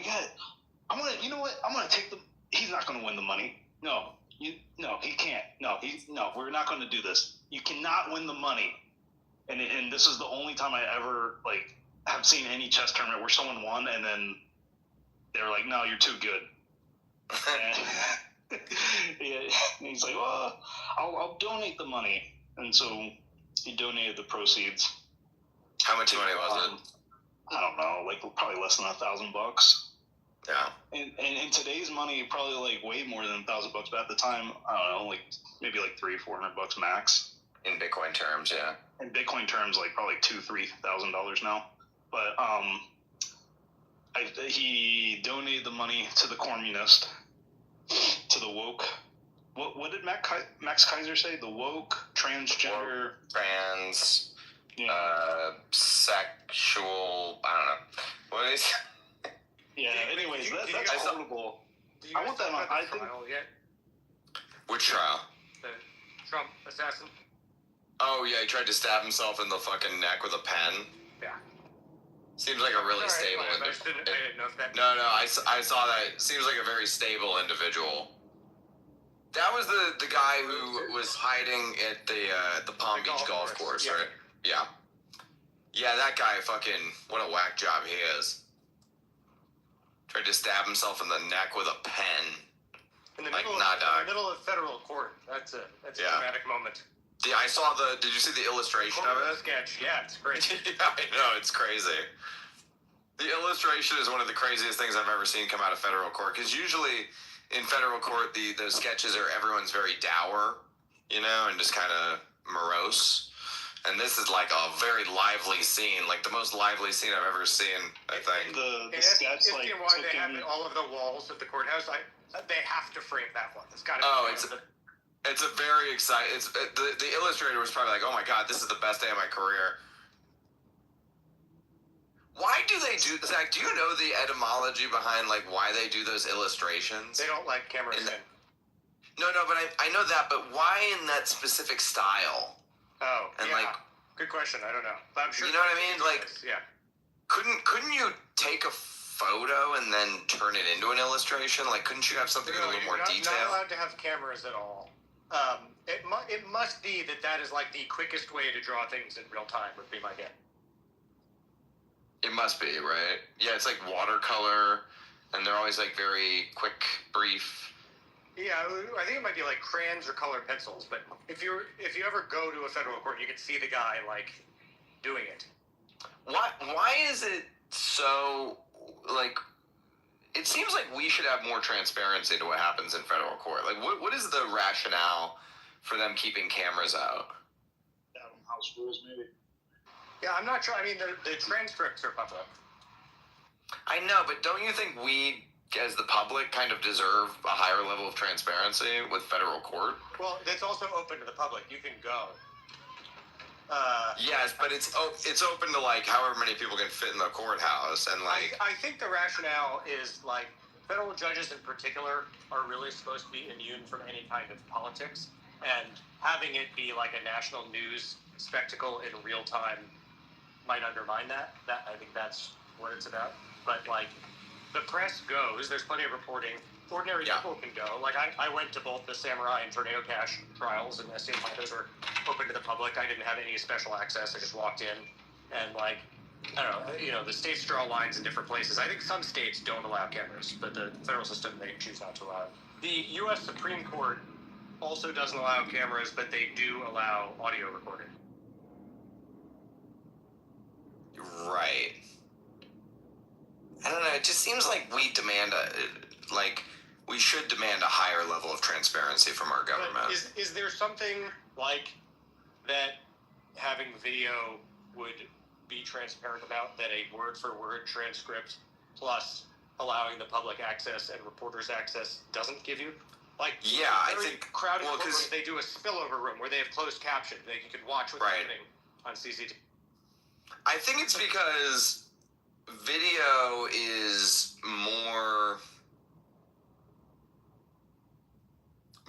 like you're there, you know? So it's like it gives more access to more people to watch the trial in real time. And since we're all subjects of the federal government, I kind of feel like we should all have access to know what these trials are like. Also, actually, in I think lots of, I don't know about trials, and lots of like federal hearings, you can dial in and listen in real time. Interesting. Question for you: Why do some trials get televised and some don't? Well, federal trials don't. That's what we're talking about. But federal never does, and state trials, it's really based on like interest, and then sometimes judges can bar cameras from the courtroom depending on, you know, like whatever, like lots of different factors. Like I think the OJ trial, they at one point barred the cameras from the courtroom, right? Like the cameras were in there, and then I think at one point the judge was like, "This is too much of a circus. It's disrupting my courtroom. Get the cameras out." Yeah, if it gets in the way of a fair trial, the judge can always say. Right. So what you're trying to tell me is Judge Judy was not taking federal cases. Got it. Judge Judy's an arbitrator, which is, I think, like this is my end goal, is to be the Judge Judy of Bitcoin. I consider myself the Judge Judy of Bitcoin, Zach Shapiro. Zach, you know where your stage is. It's there for you when you want it. Also, it's so easy to enforce. You just do a 2 or 3 multi-sig where the parties each have a Right. It's like the easiest thing in the world. There you go. Here's your music, Zach. Dun, dun. Zach's on the bench. Knott's first core. CSAM. It's also basically unregulated. You don't need you don't need to be a lawyer. You don't need to have been a judge. Like, if you want to be an arbitrator and people are willing to bind themselves to your decision, you can just be an arbitrator. Zach, are you familiar with the contiguous bytes argument? No. So the fact that CSAM, which is a new term I think for everyone. No, but unfortunately I've heard that one. Well, this is new for me at least, but CSAM having contiguous bytes versus in the witness is distinctly different, and the government and laws will come down, because it's contiguous bytes instead of being separated every, whatever amount of bytes. There's a small 1 byte separator. Have you heard this argument being made by Luke and others? I haven't, but I would be very skeptical of legal arguments being made by engineers. Well, this is currently the Steelman argument for not running core. It's part of the Steelman for not running core, verified by Luke yesterday.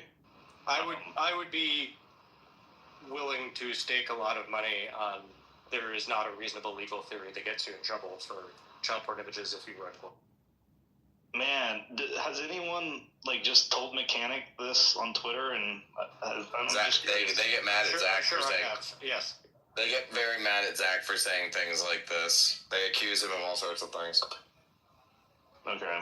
Well, this is, what's funny is 5 months ago, I was thinking this is like sort of like a nothing burger, but because of the attention and time spent on it and it's the amount of back literally a and forth. campaign to sow fear, uncertainty, and doubt. Like this is one of the most textbook cases of like actual FUD I've ever seen in my life.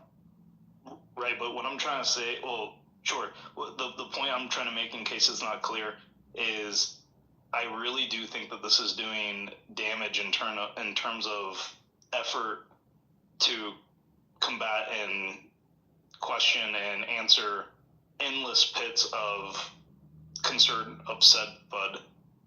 I personally know people that are spending a tremendous amount of time either stressed out about this or answering endless questionnaires from people. Yeah, it's a huge waste of time.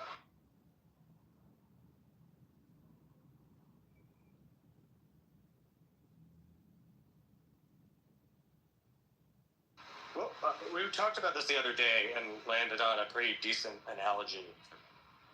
It was like arranging books in the library that points to a URL. Was that the one?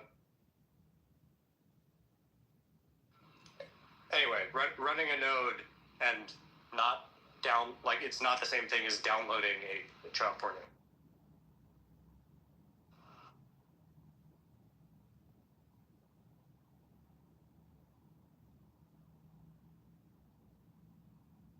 It's very weird because the people that are, saying there's going to be a state attack seem to be like engaged in a state attack. Right. Like this seems kind of like a state attack. Although let's say there even was some risk of that. Like the people are going all the way to, if you're a random employee of a company that does ordinals, you are responsible for everyone else downloading. Like it's so ridiculous. And it's very autistic. Yeah.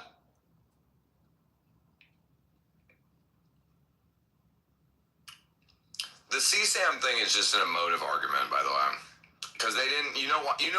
It's true because they didn't come to it until very recently. They've been on this same warpath for months. Anytime. I had the same opinion, Huddle. I had the same opinion. I called Luke out on it, and this is how the conversation started. And he said, "No, you're wrong." And then he linked to me how this was part of the original discussion, which missed my radar because it wasn't brought up. So I was very surprised that I only found out about this yesterday, that it was part of the original core concern that Luke had. And that was not very clear to me until yesterday. So I will say he is being consistent on this, but it wasn't brought to everyone's attention until Mechanic screamed CSAM and child, pornography or whatever. Think about the rest of it, right? So this is less true in Bitcoin, but let's say, in an account-based model like Ethereum, if you were to send someone an NFT that has embedded code in it from which you could reverse engineer like a child porn image, does that, if someone just sends you that NFT, you're a criminal, even though you have no control over it? Does that seem like the way criminal law works? The answer to that is obvious. It's whatever Mechanic tells me to think, because that's how people are thinking right now. Because Mechanic is a First Amendment lawyer? Exactly. I really wish, so I assume, Zach, at one point you've engaged on this publicly on Twitter, or no? Have you sort of avoided it? I engaged when I saw someone, I forget the guy's name, I think it's the guy who runs Bitcoin University, was saying this that is all the people to Bitcoin University. That guy. He was calling for all the people who work at Taproot Wizards to be thrown in prison, and I was like, this is actually an attack on me. Yeah, it's actually insane. I can't understand the motivation behind saying something like that. It seems very odd. But I don't think any of these people are I don't think any of these people are actual state actors. I think they're all just autists. Oh, no, I don't think. Oh, by the way, we had the conversation, I think, a couple of weeks ago about, you asked me if I thought Nick Fuentes was, like, controlled by or funded by Qatar, and I said no. And I still think no as to Nick Fuentes. I am increasingly suspicious, though, about Tucker Carlson. I don't know if you saw his new, like, 9/11 truther stuff, but, like, he's, like, trying to exonerate Saudi and all these, like, and make it, the first version, he's, like, blaming the CIA. Clearly, this is going to end up being an anti-Israel thing at the end, but, like, he really does seem like he's doing exactly what, like, it's widely known he got $15 million from a Qatari. Okay, I didn't even know that, but yeah. Who does Tucker, whose interest, I mean, other than maybe the Qataris or whatever, but, like, whose interest does Tucker serve? You know, that's the question I keep asking when I think about Tucker, because I see him run these playbooks, like, on people where, you know, he'll go out and discredit somebody in a very high-level way. And maybe he's doing it on his own accord for his own purposes, but maybe it's on someone else's behalf, and I can't figure it out. But a lot of it seems to line up with what foreign adversaries, like, there was a while where, like, he was just kind of echoing exactly the same stuff that Putin was saying, right? And just kind of being broadly anti-America. And, like, now it seems like it might just be that he is accepting foreign money, and it's not one, it's multiple of these groups. I haven't been listening to him. I never really listened to his show or anything, you know, but I've seen clips and whatever. He's just like a person on my screen. But I really kind of don't take him seriously anymore, because I think he works for somebody, but I can't figure out who. Well, apparently Qatar gave him $15 million. So that, you know, it could just be. Is that enough to buy him, though? He's very rich. It's enough to maybe buy a weird 9/11 truther documentary and to focus more on Israel. Yeah. Well, by the way, the question I asked you about Fuentes was not about Fuentes having direct involvement with the Qataris, but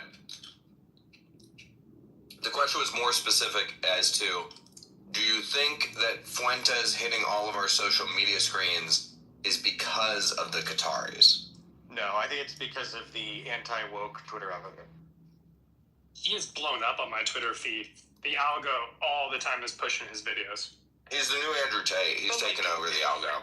It was like starting 6 weeks ago. Yeah. Before Charlie Kirk died. Oh, for sure. Yeah. No, yeah. I think it's like the rage bait, edgelord algorithm on X. I'm seeing it on Instagram too. Heavy on Instagram. Not on YouTube though. YouTube still seems to have. Well, YouTube's about to unban everyone who's gotten banned for political speech, so Fuentes may be back. Are they? Well, YouTube came out today apologizing for banning people with different political opinions and that they would reinstate it.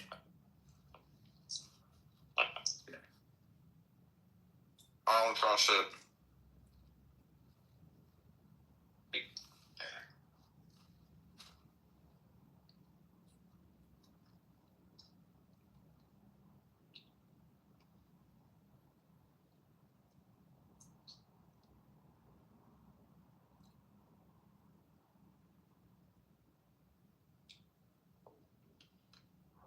Fuentes has been, you know, he took advantage of the Kirk thing when it happened, but after the fact, his audience seems to be turning on him because he's being intellectually honest and not blaming Israel, because it's very clear that, or there's no evidence to suggest Israel had any involvement, but his entire audience is like, they think Israel is responsible for everything, and so that's like losing him some followers at the moment.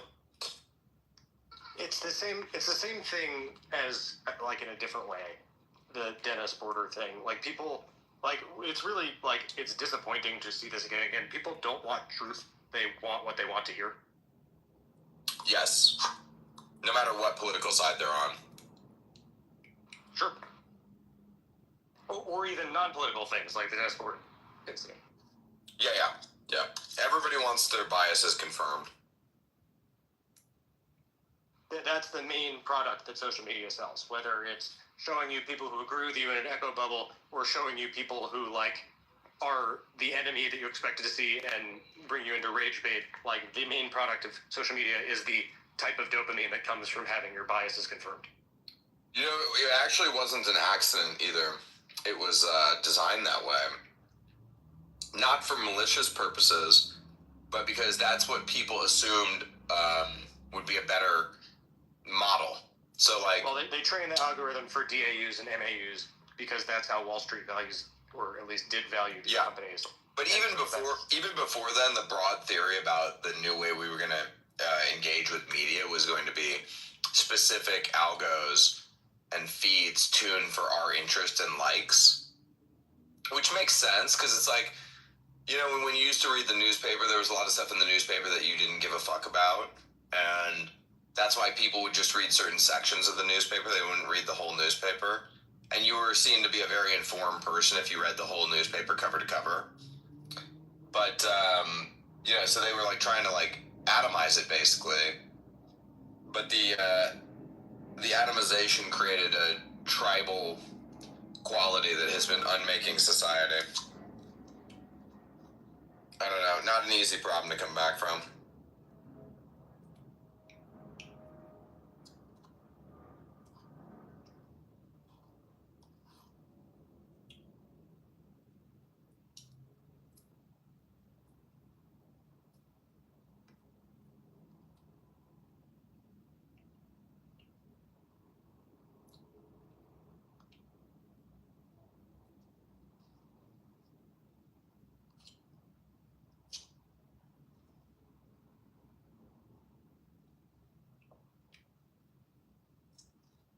I think the Charlie Kirk thing, at first glance, I thought was good for Fuentes. Now I think it's actually bad for Fuentes. Because Charlie Kirk has become such a martyr, and Fuentes really was his mortal enemy.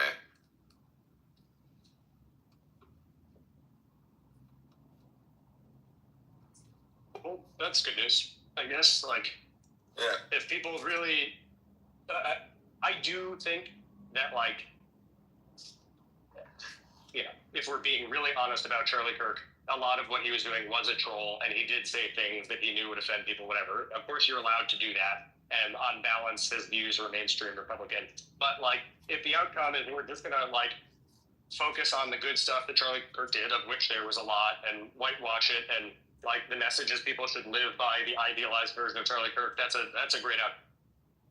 I think it is too, and I'm pleasantly surprised by it.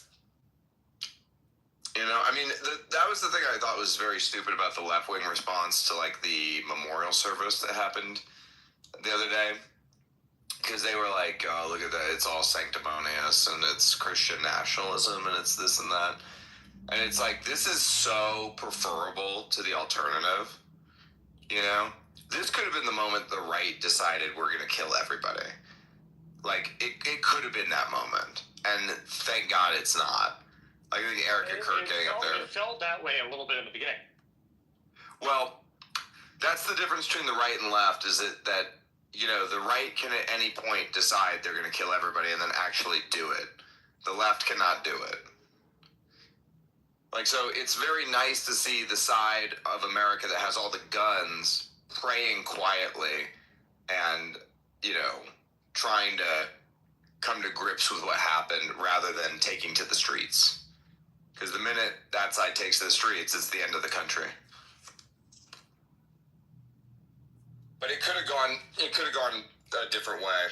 Thank God it didn't.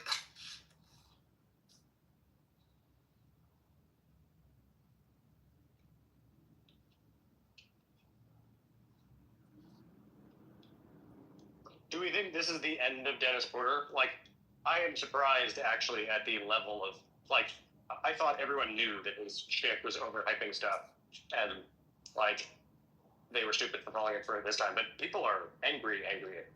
I need to read some of the tweets. If you go to his people are upset and just universally flaming him. He deserves that. Yeah. Oh yeah, it's just surprising given that like he's been this way the whole time. I don't understand how people are just figuring this out now. You know what it is? It's about the Bitcoin price. So people are really, this bull market has really sucked, and people are really starting to get annoyed by it, and they were looking for a reprieve, and they thought his announcement would pump the price, basically, and it didn't happen, and now they're furious with him.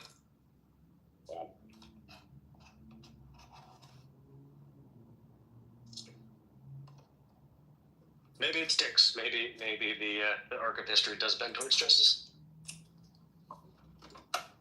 Unfortunately, I doubt this. I mean, he's got what, 250,000 followers. I mean, maybe he'll lose 20,000 of them or something from this, but I think he's still going to be around. Yeah, but if it becomes like embarrassing to associate with him, that's a step in the right direction. It's always been, but what happens with accounts like this on Twitter, people like Dennis, is they don't lose their followers, but they just become irrelevant. Like they just there's no engagement anymore. You know, it happened time and time again. Like Pete Rizzo. People just stop giving a fuck, you know? And that's what'll happen to Dennis. Well, Pete just straight up like outsourced his thing to make some money, and that, I assume he'll take it back over at some point, but it's certainly going to have devalued over that period. But I assume he did, make a decent chunk of change without having to do anything, right? Someone else is. What's Pete doing? He just it's basically Dennis Porter, but it's actual news, right? It's just like breaking all caps, but it's like news that actually did just come out. I think Pete's doing that. Is he not doing that? He's not the one behind the keyboard? I don't think so. There was a big uproar because he had some job posting for $10,000 a year for an hour a week of support to do it.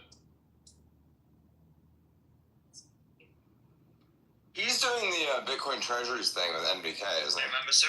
Yeah.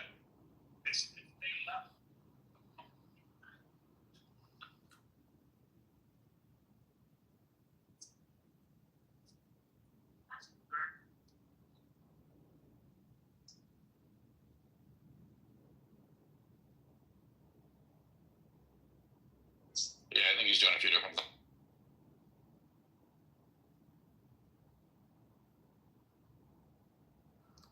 Yeah. But yeah, I've seen this happen.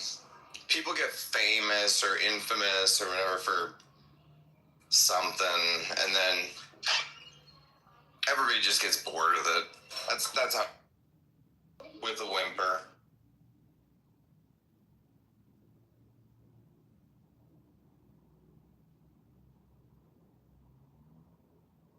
There are 180 public companies in the world now with Bitcoin on their balance sheet. That's according to BitcoinTreasuries.net. Strategy is the largest, the most prominent of these so-called Bitcoin strategies. Really sort of coined the concept. The company was one of a number of industry leaders in DC last week as well, pushing for the strategic Bitcoin reserve bill. So joining us now is Michael Saylor, Strategy's executive chairman. Michael, it's great to speak with you. Yeah, thanks for having me, Morgan. Okay, there's a lot to get to, but first I do want to start with the fact that there are reports that you were in Washington last week meeting with policymakers about this strategic Bitcoin reserve bill. How are you advising lawmakers right now, and why is the case there to create a strategic reserve? Well, I think Bitcoin's good for the nation, and the country would benefit. We did buy something like 78% of the entire United States for about $40 million over the past 100 years or so. So I think the United States ought to own a large part of cyberspace, and Bitcoin is the next frontier. What does it do to prices, especially as they've been chopping sideways, even coming off a little bit recently? You know, I think the real story in Bitcoin right now is corporate adoption. We've got a consistent acquisition of Bitcoin by the big ETFs like BlackRock, and that's taking up all the natural supply, and they're doing that on behalf of institutional investors. But these 180 companies that are capitalizing on Bitcoin are buying even more than the natural supply being created by the miners, and they're putting upward pressure on the price. And I think that as we work through the resistance of late and some macro headwinds, we'll actually see Bitcoin start to move up smartly again toward the end of the year. At the beginning of this year, you and I in January sat down and had an hour-plus conversation at the ICR conference about this very idea, Bitcoin treasury, what you were doing at Strategy, and where it made sense for others to potentially adopt a similar concept as well. What are the types of companies that you're seeing lean into this, and at what point do you think it starts to accelerate if it does? Well, I think you've got two types of companies. You've got operating companies that would otherwise be returning their capital via dividends and buybacks, or they would just be holding low-yielding money markets. And they're choosing Bitcoin as a treasury reserve asset, so that actually improves their capital structure. It strengthens those companies. There's a lot of those. And then there's a second sort of company, the true treasury companies. They're capitalizing on Bitcoin. Bitcoin is digital gold. The world ran on gold-backed credit for 300 years. The world's going to run on digital gold-backed credit for the next 300 years. So treasury companies, in essence, are holding digital capital and creating digital credit instruments on top of that digital capital. And there's, of course, a huge demand for equity and credit instruments in traditional capital markets. And Bitcoin is emerging as the ideal form of digital capital to back those instruments. Yeah, and I want to dig into that a little deeper here, Michael. But first, I mean, gold's having a huge run right now, too. It's at $3,800 an ounce. It's basically trading at record after record this year. But Bitcoin hasn't sort of moved lockstep. So how to think about that analogy in this environment? JP Morgan said gold is money, everything else is credit. This morning I said Bitcoin is money, everything else is credit.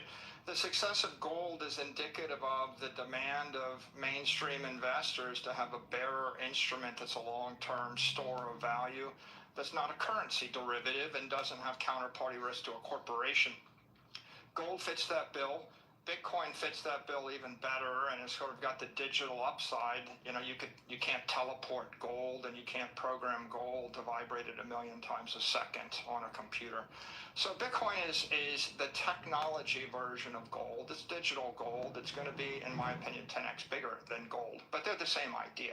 How do you compare that to Ethereum, which investors seem to be very hot on, and we're starting to see Ether treasuries built out, holding companies built out as well, like BitMine. And then you've got stablecoins as well, which seem to be surging. Just a few minutes ago, headlines that Tether is seeking between $15 billion and $20 billion in exchange for a roughly 3% stake through a private placement, for example. You know, Bitcoin has emerged as digital gold. There's consensus. What do you want to do with gold? You want to issue credit. You issue credit against the underlying capital asset. It's going to be the primary monetary crypto. Ethereum, Solana, the other tokens, they're emerging as sources of digital finance. Their use case is networks to circulate and tokenize stablecoins, tokenize currencies, tokenize securities, tokenize real-world assets, and implement DeFi. And so the future of those networks is going to be determined by technology, by regulation, by competition, and of course by the execution of those management teams. How should investors think about navigating an investment in Strategy specifically, which I know you've described as a levered bet on Bitcoin, versus the other BTC-backed fixed income instruments that you've launched in recent months? Yeah. The credit instruments we're offering, like Stretch, are meant to compete with short-term money market funds or other sorts of fixed income instruments. So if you're a fixed income investor and you believe in Bitcoin and you're interested in something that has higher yield or perhaps longer duration, then you would look at one of our credit instruments. If, on the other hand, if you're a Bitcoin maximalist and you actually want more Bitcoin, then our equity is actually got credit amplification in it. So the equity is amplified Bitcoin. So people that want more volatility, more upside than Bitcoin will go for the equity. People that are interested in having the volatility and the risk stripped away will look at the credit. Okay. How do you ensure you're not over your skis with any of these instruments if Bitcoin plunges again?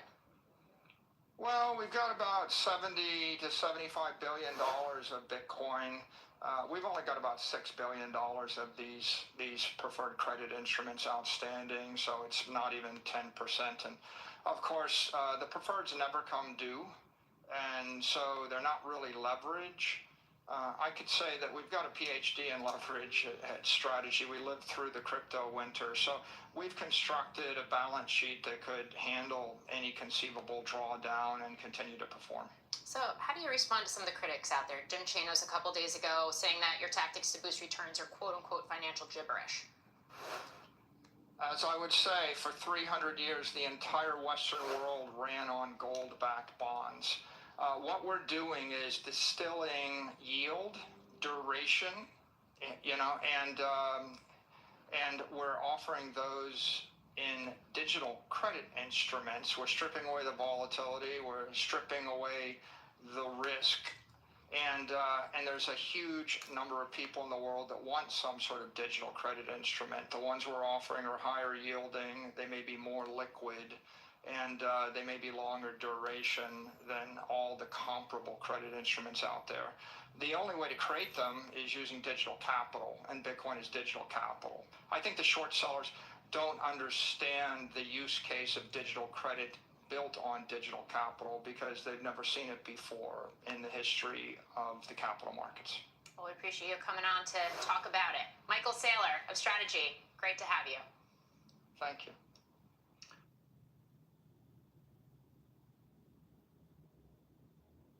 Man, does this motherfucker have anything new to say?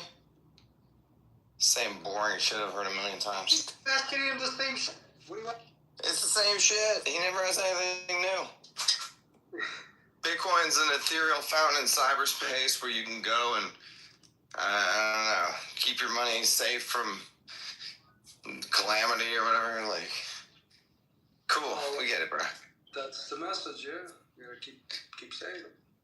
It really is, like, I feel the same way. Like, Bitcoin never changes, so to say about it never changes either. Andrew, do you know anything about the Tether pipe deal? Ooh, what's Tether got going on? Well, it was just mentioned and I looked it up, but apparently they're trying to raise like $3 billion at a $500 billion valuation. Woo. What for? For Tether or for Bitcoin treasury stuff? I don't know. I mean, I just know it seems like it's for Tether.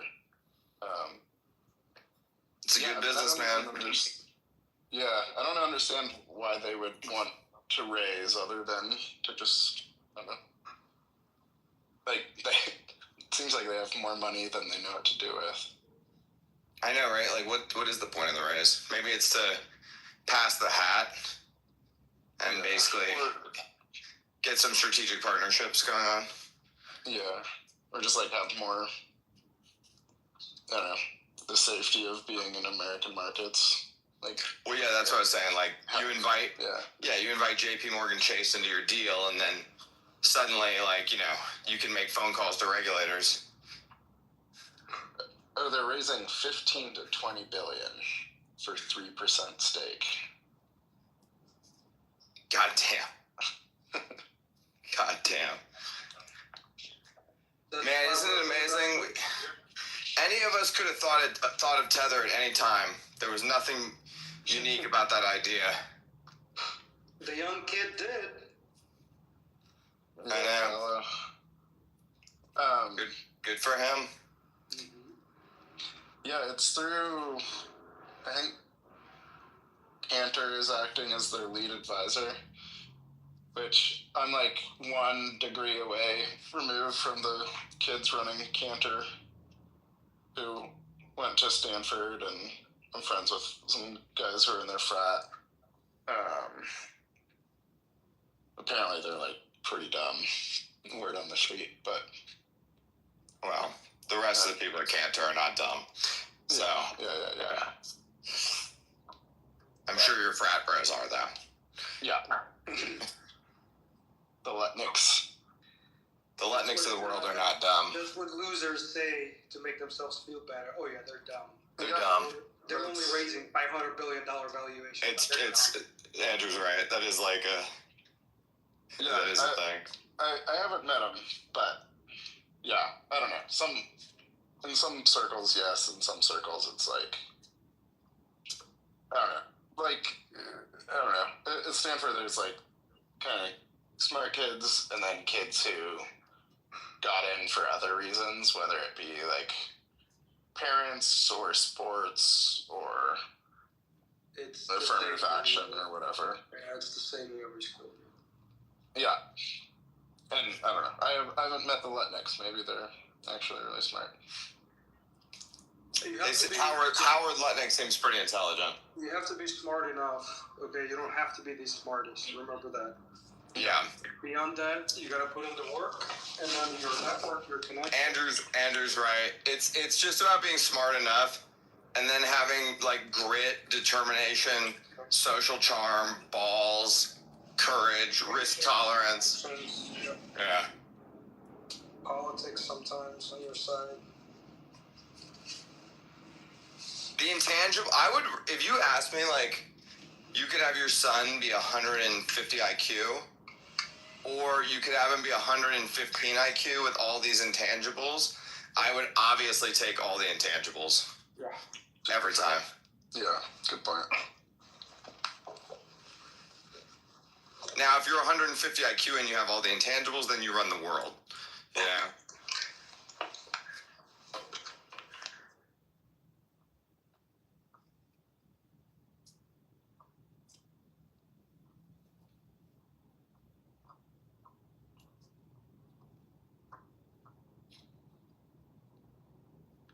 Just being good with relationships is worth infinity dollars, you know? Which is like, it's the simplest shit in the world.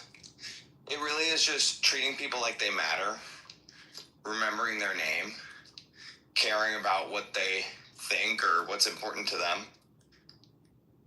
Like, if you can just do those things, you can be a billionaire. It's shockingly rare how few people do those things. Hey, Steve, how's your wife? Are you guys still living over in Belmont? Did you get that new house? That's worth $1 bajillion. Yeah? Asking about the kid by name. Yeah. Uh-huh. Well, is your daughter still over at Lark Hill? That's a great school, you know? That's worth $1 bajillion. Like, seriously. You know, that's a 100-year-old book from Carnegie. That's all it is. Yeah, it's true. I still tell people to read How to Win Friends and Influence People, and almost nobody ever does. Warren Buffett said it was the best thing he ever did, was take Dale Carnegie's course. And that's Warren Buffett, you know?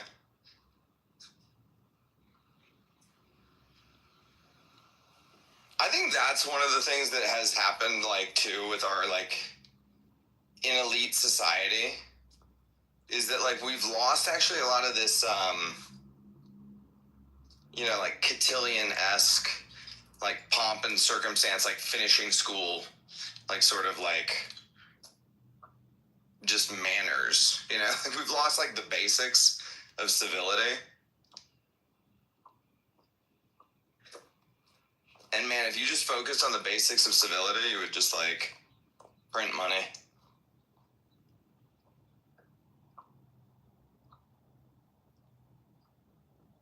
I saw this tweet a long time ago. I really agreed with what it said.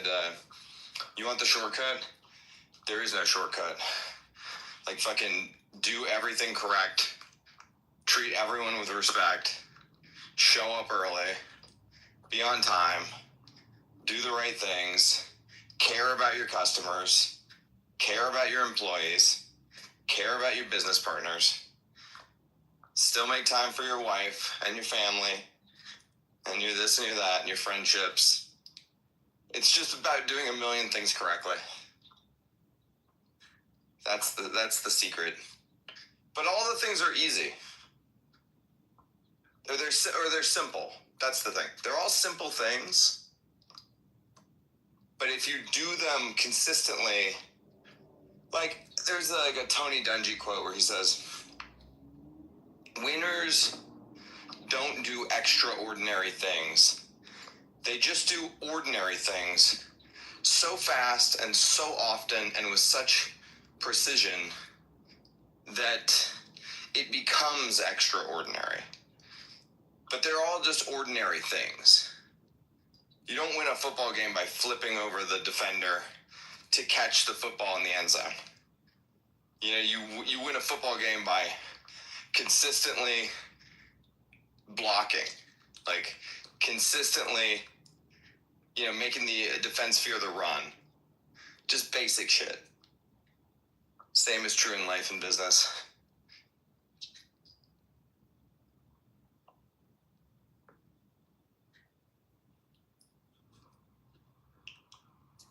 But, you know, common sense isn't common.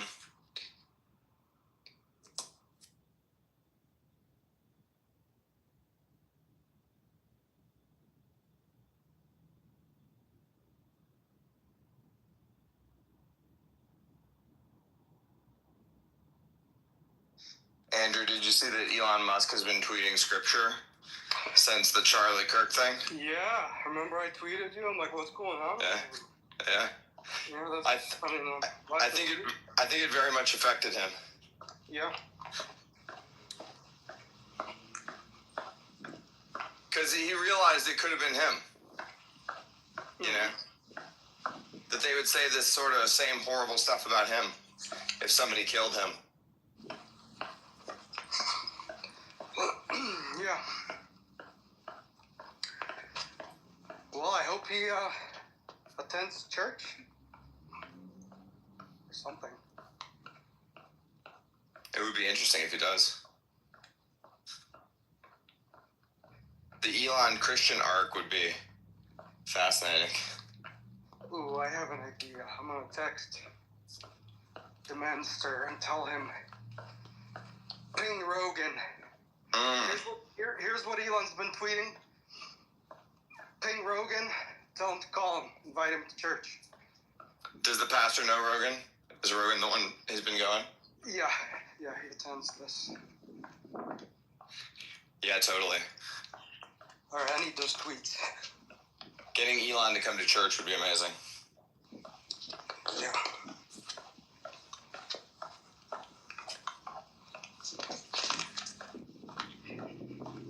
Send me where's this tweet about the scripture thing? Where's it? Do you have it in front of you by any chance? I'll have to find it. Oh, hold on, I gotta call somebody back. Man, he tweets so much, I can't find it quickly.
saw our boy Jimmy's doing a space with Gary Cardone.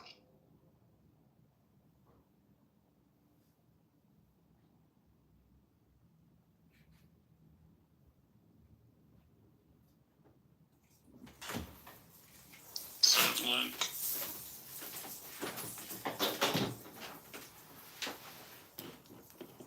It's pretty much over now. That's why I left.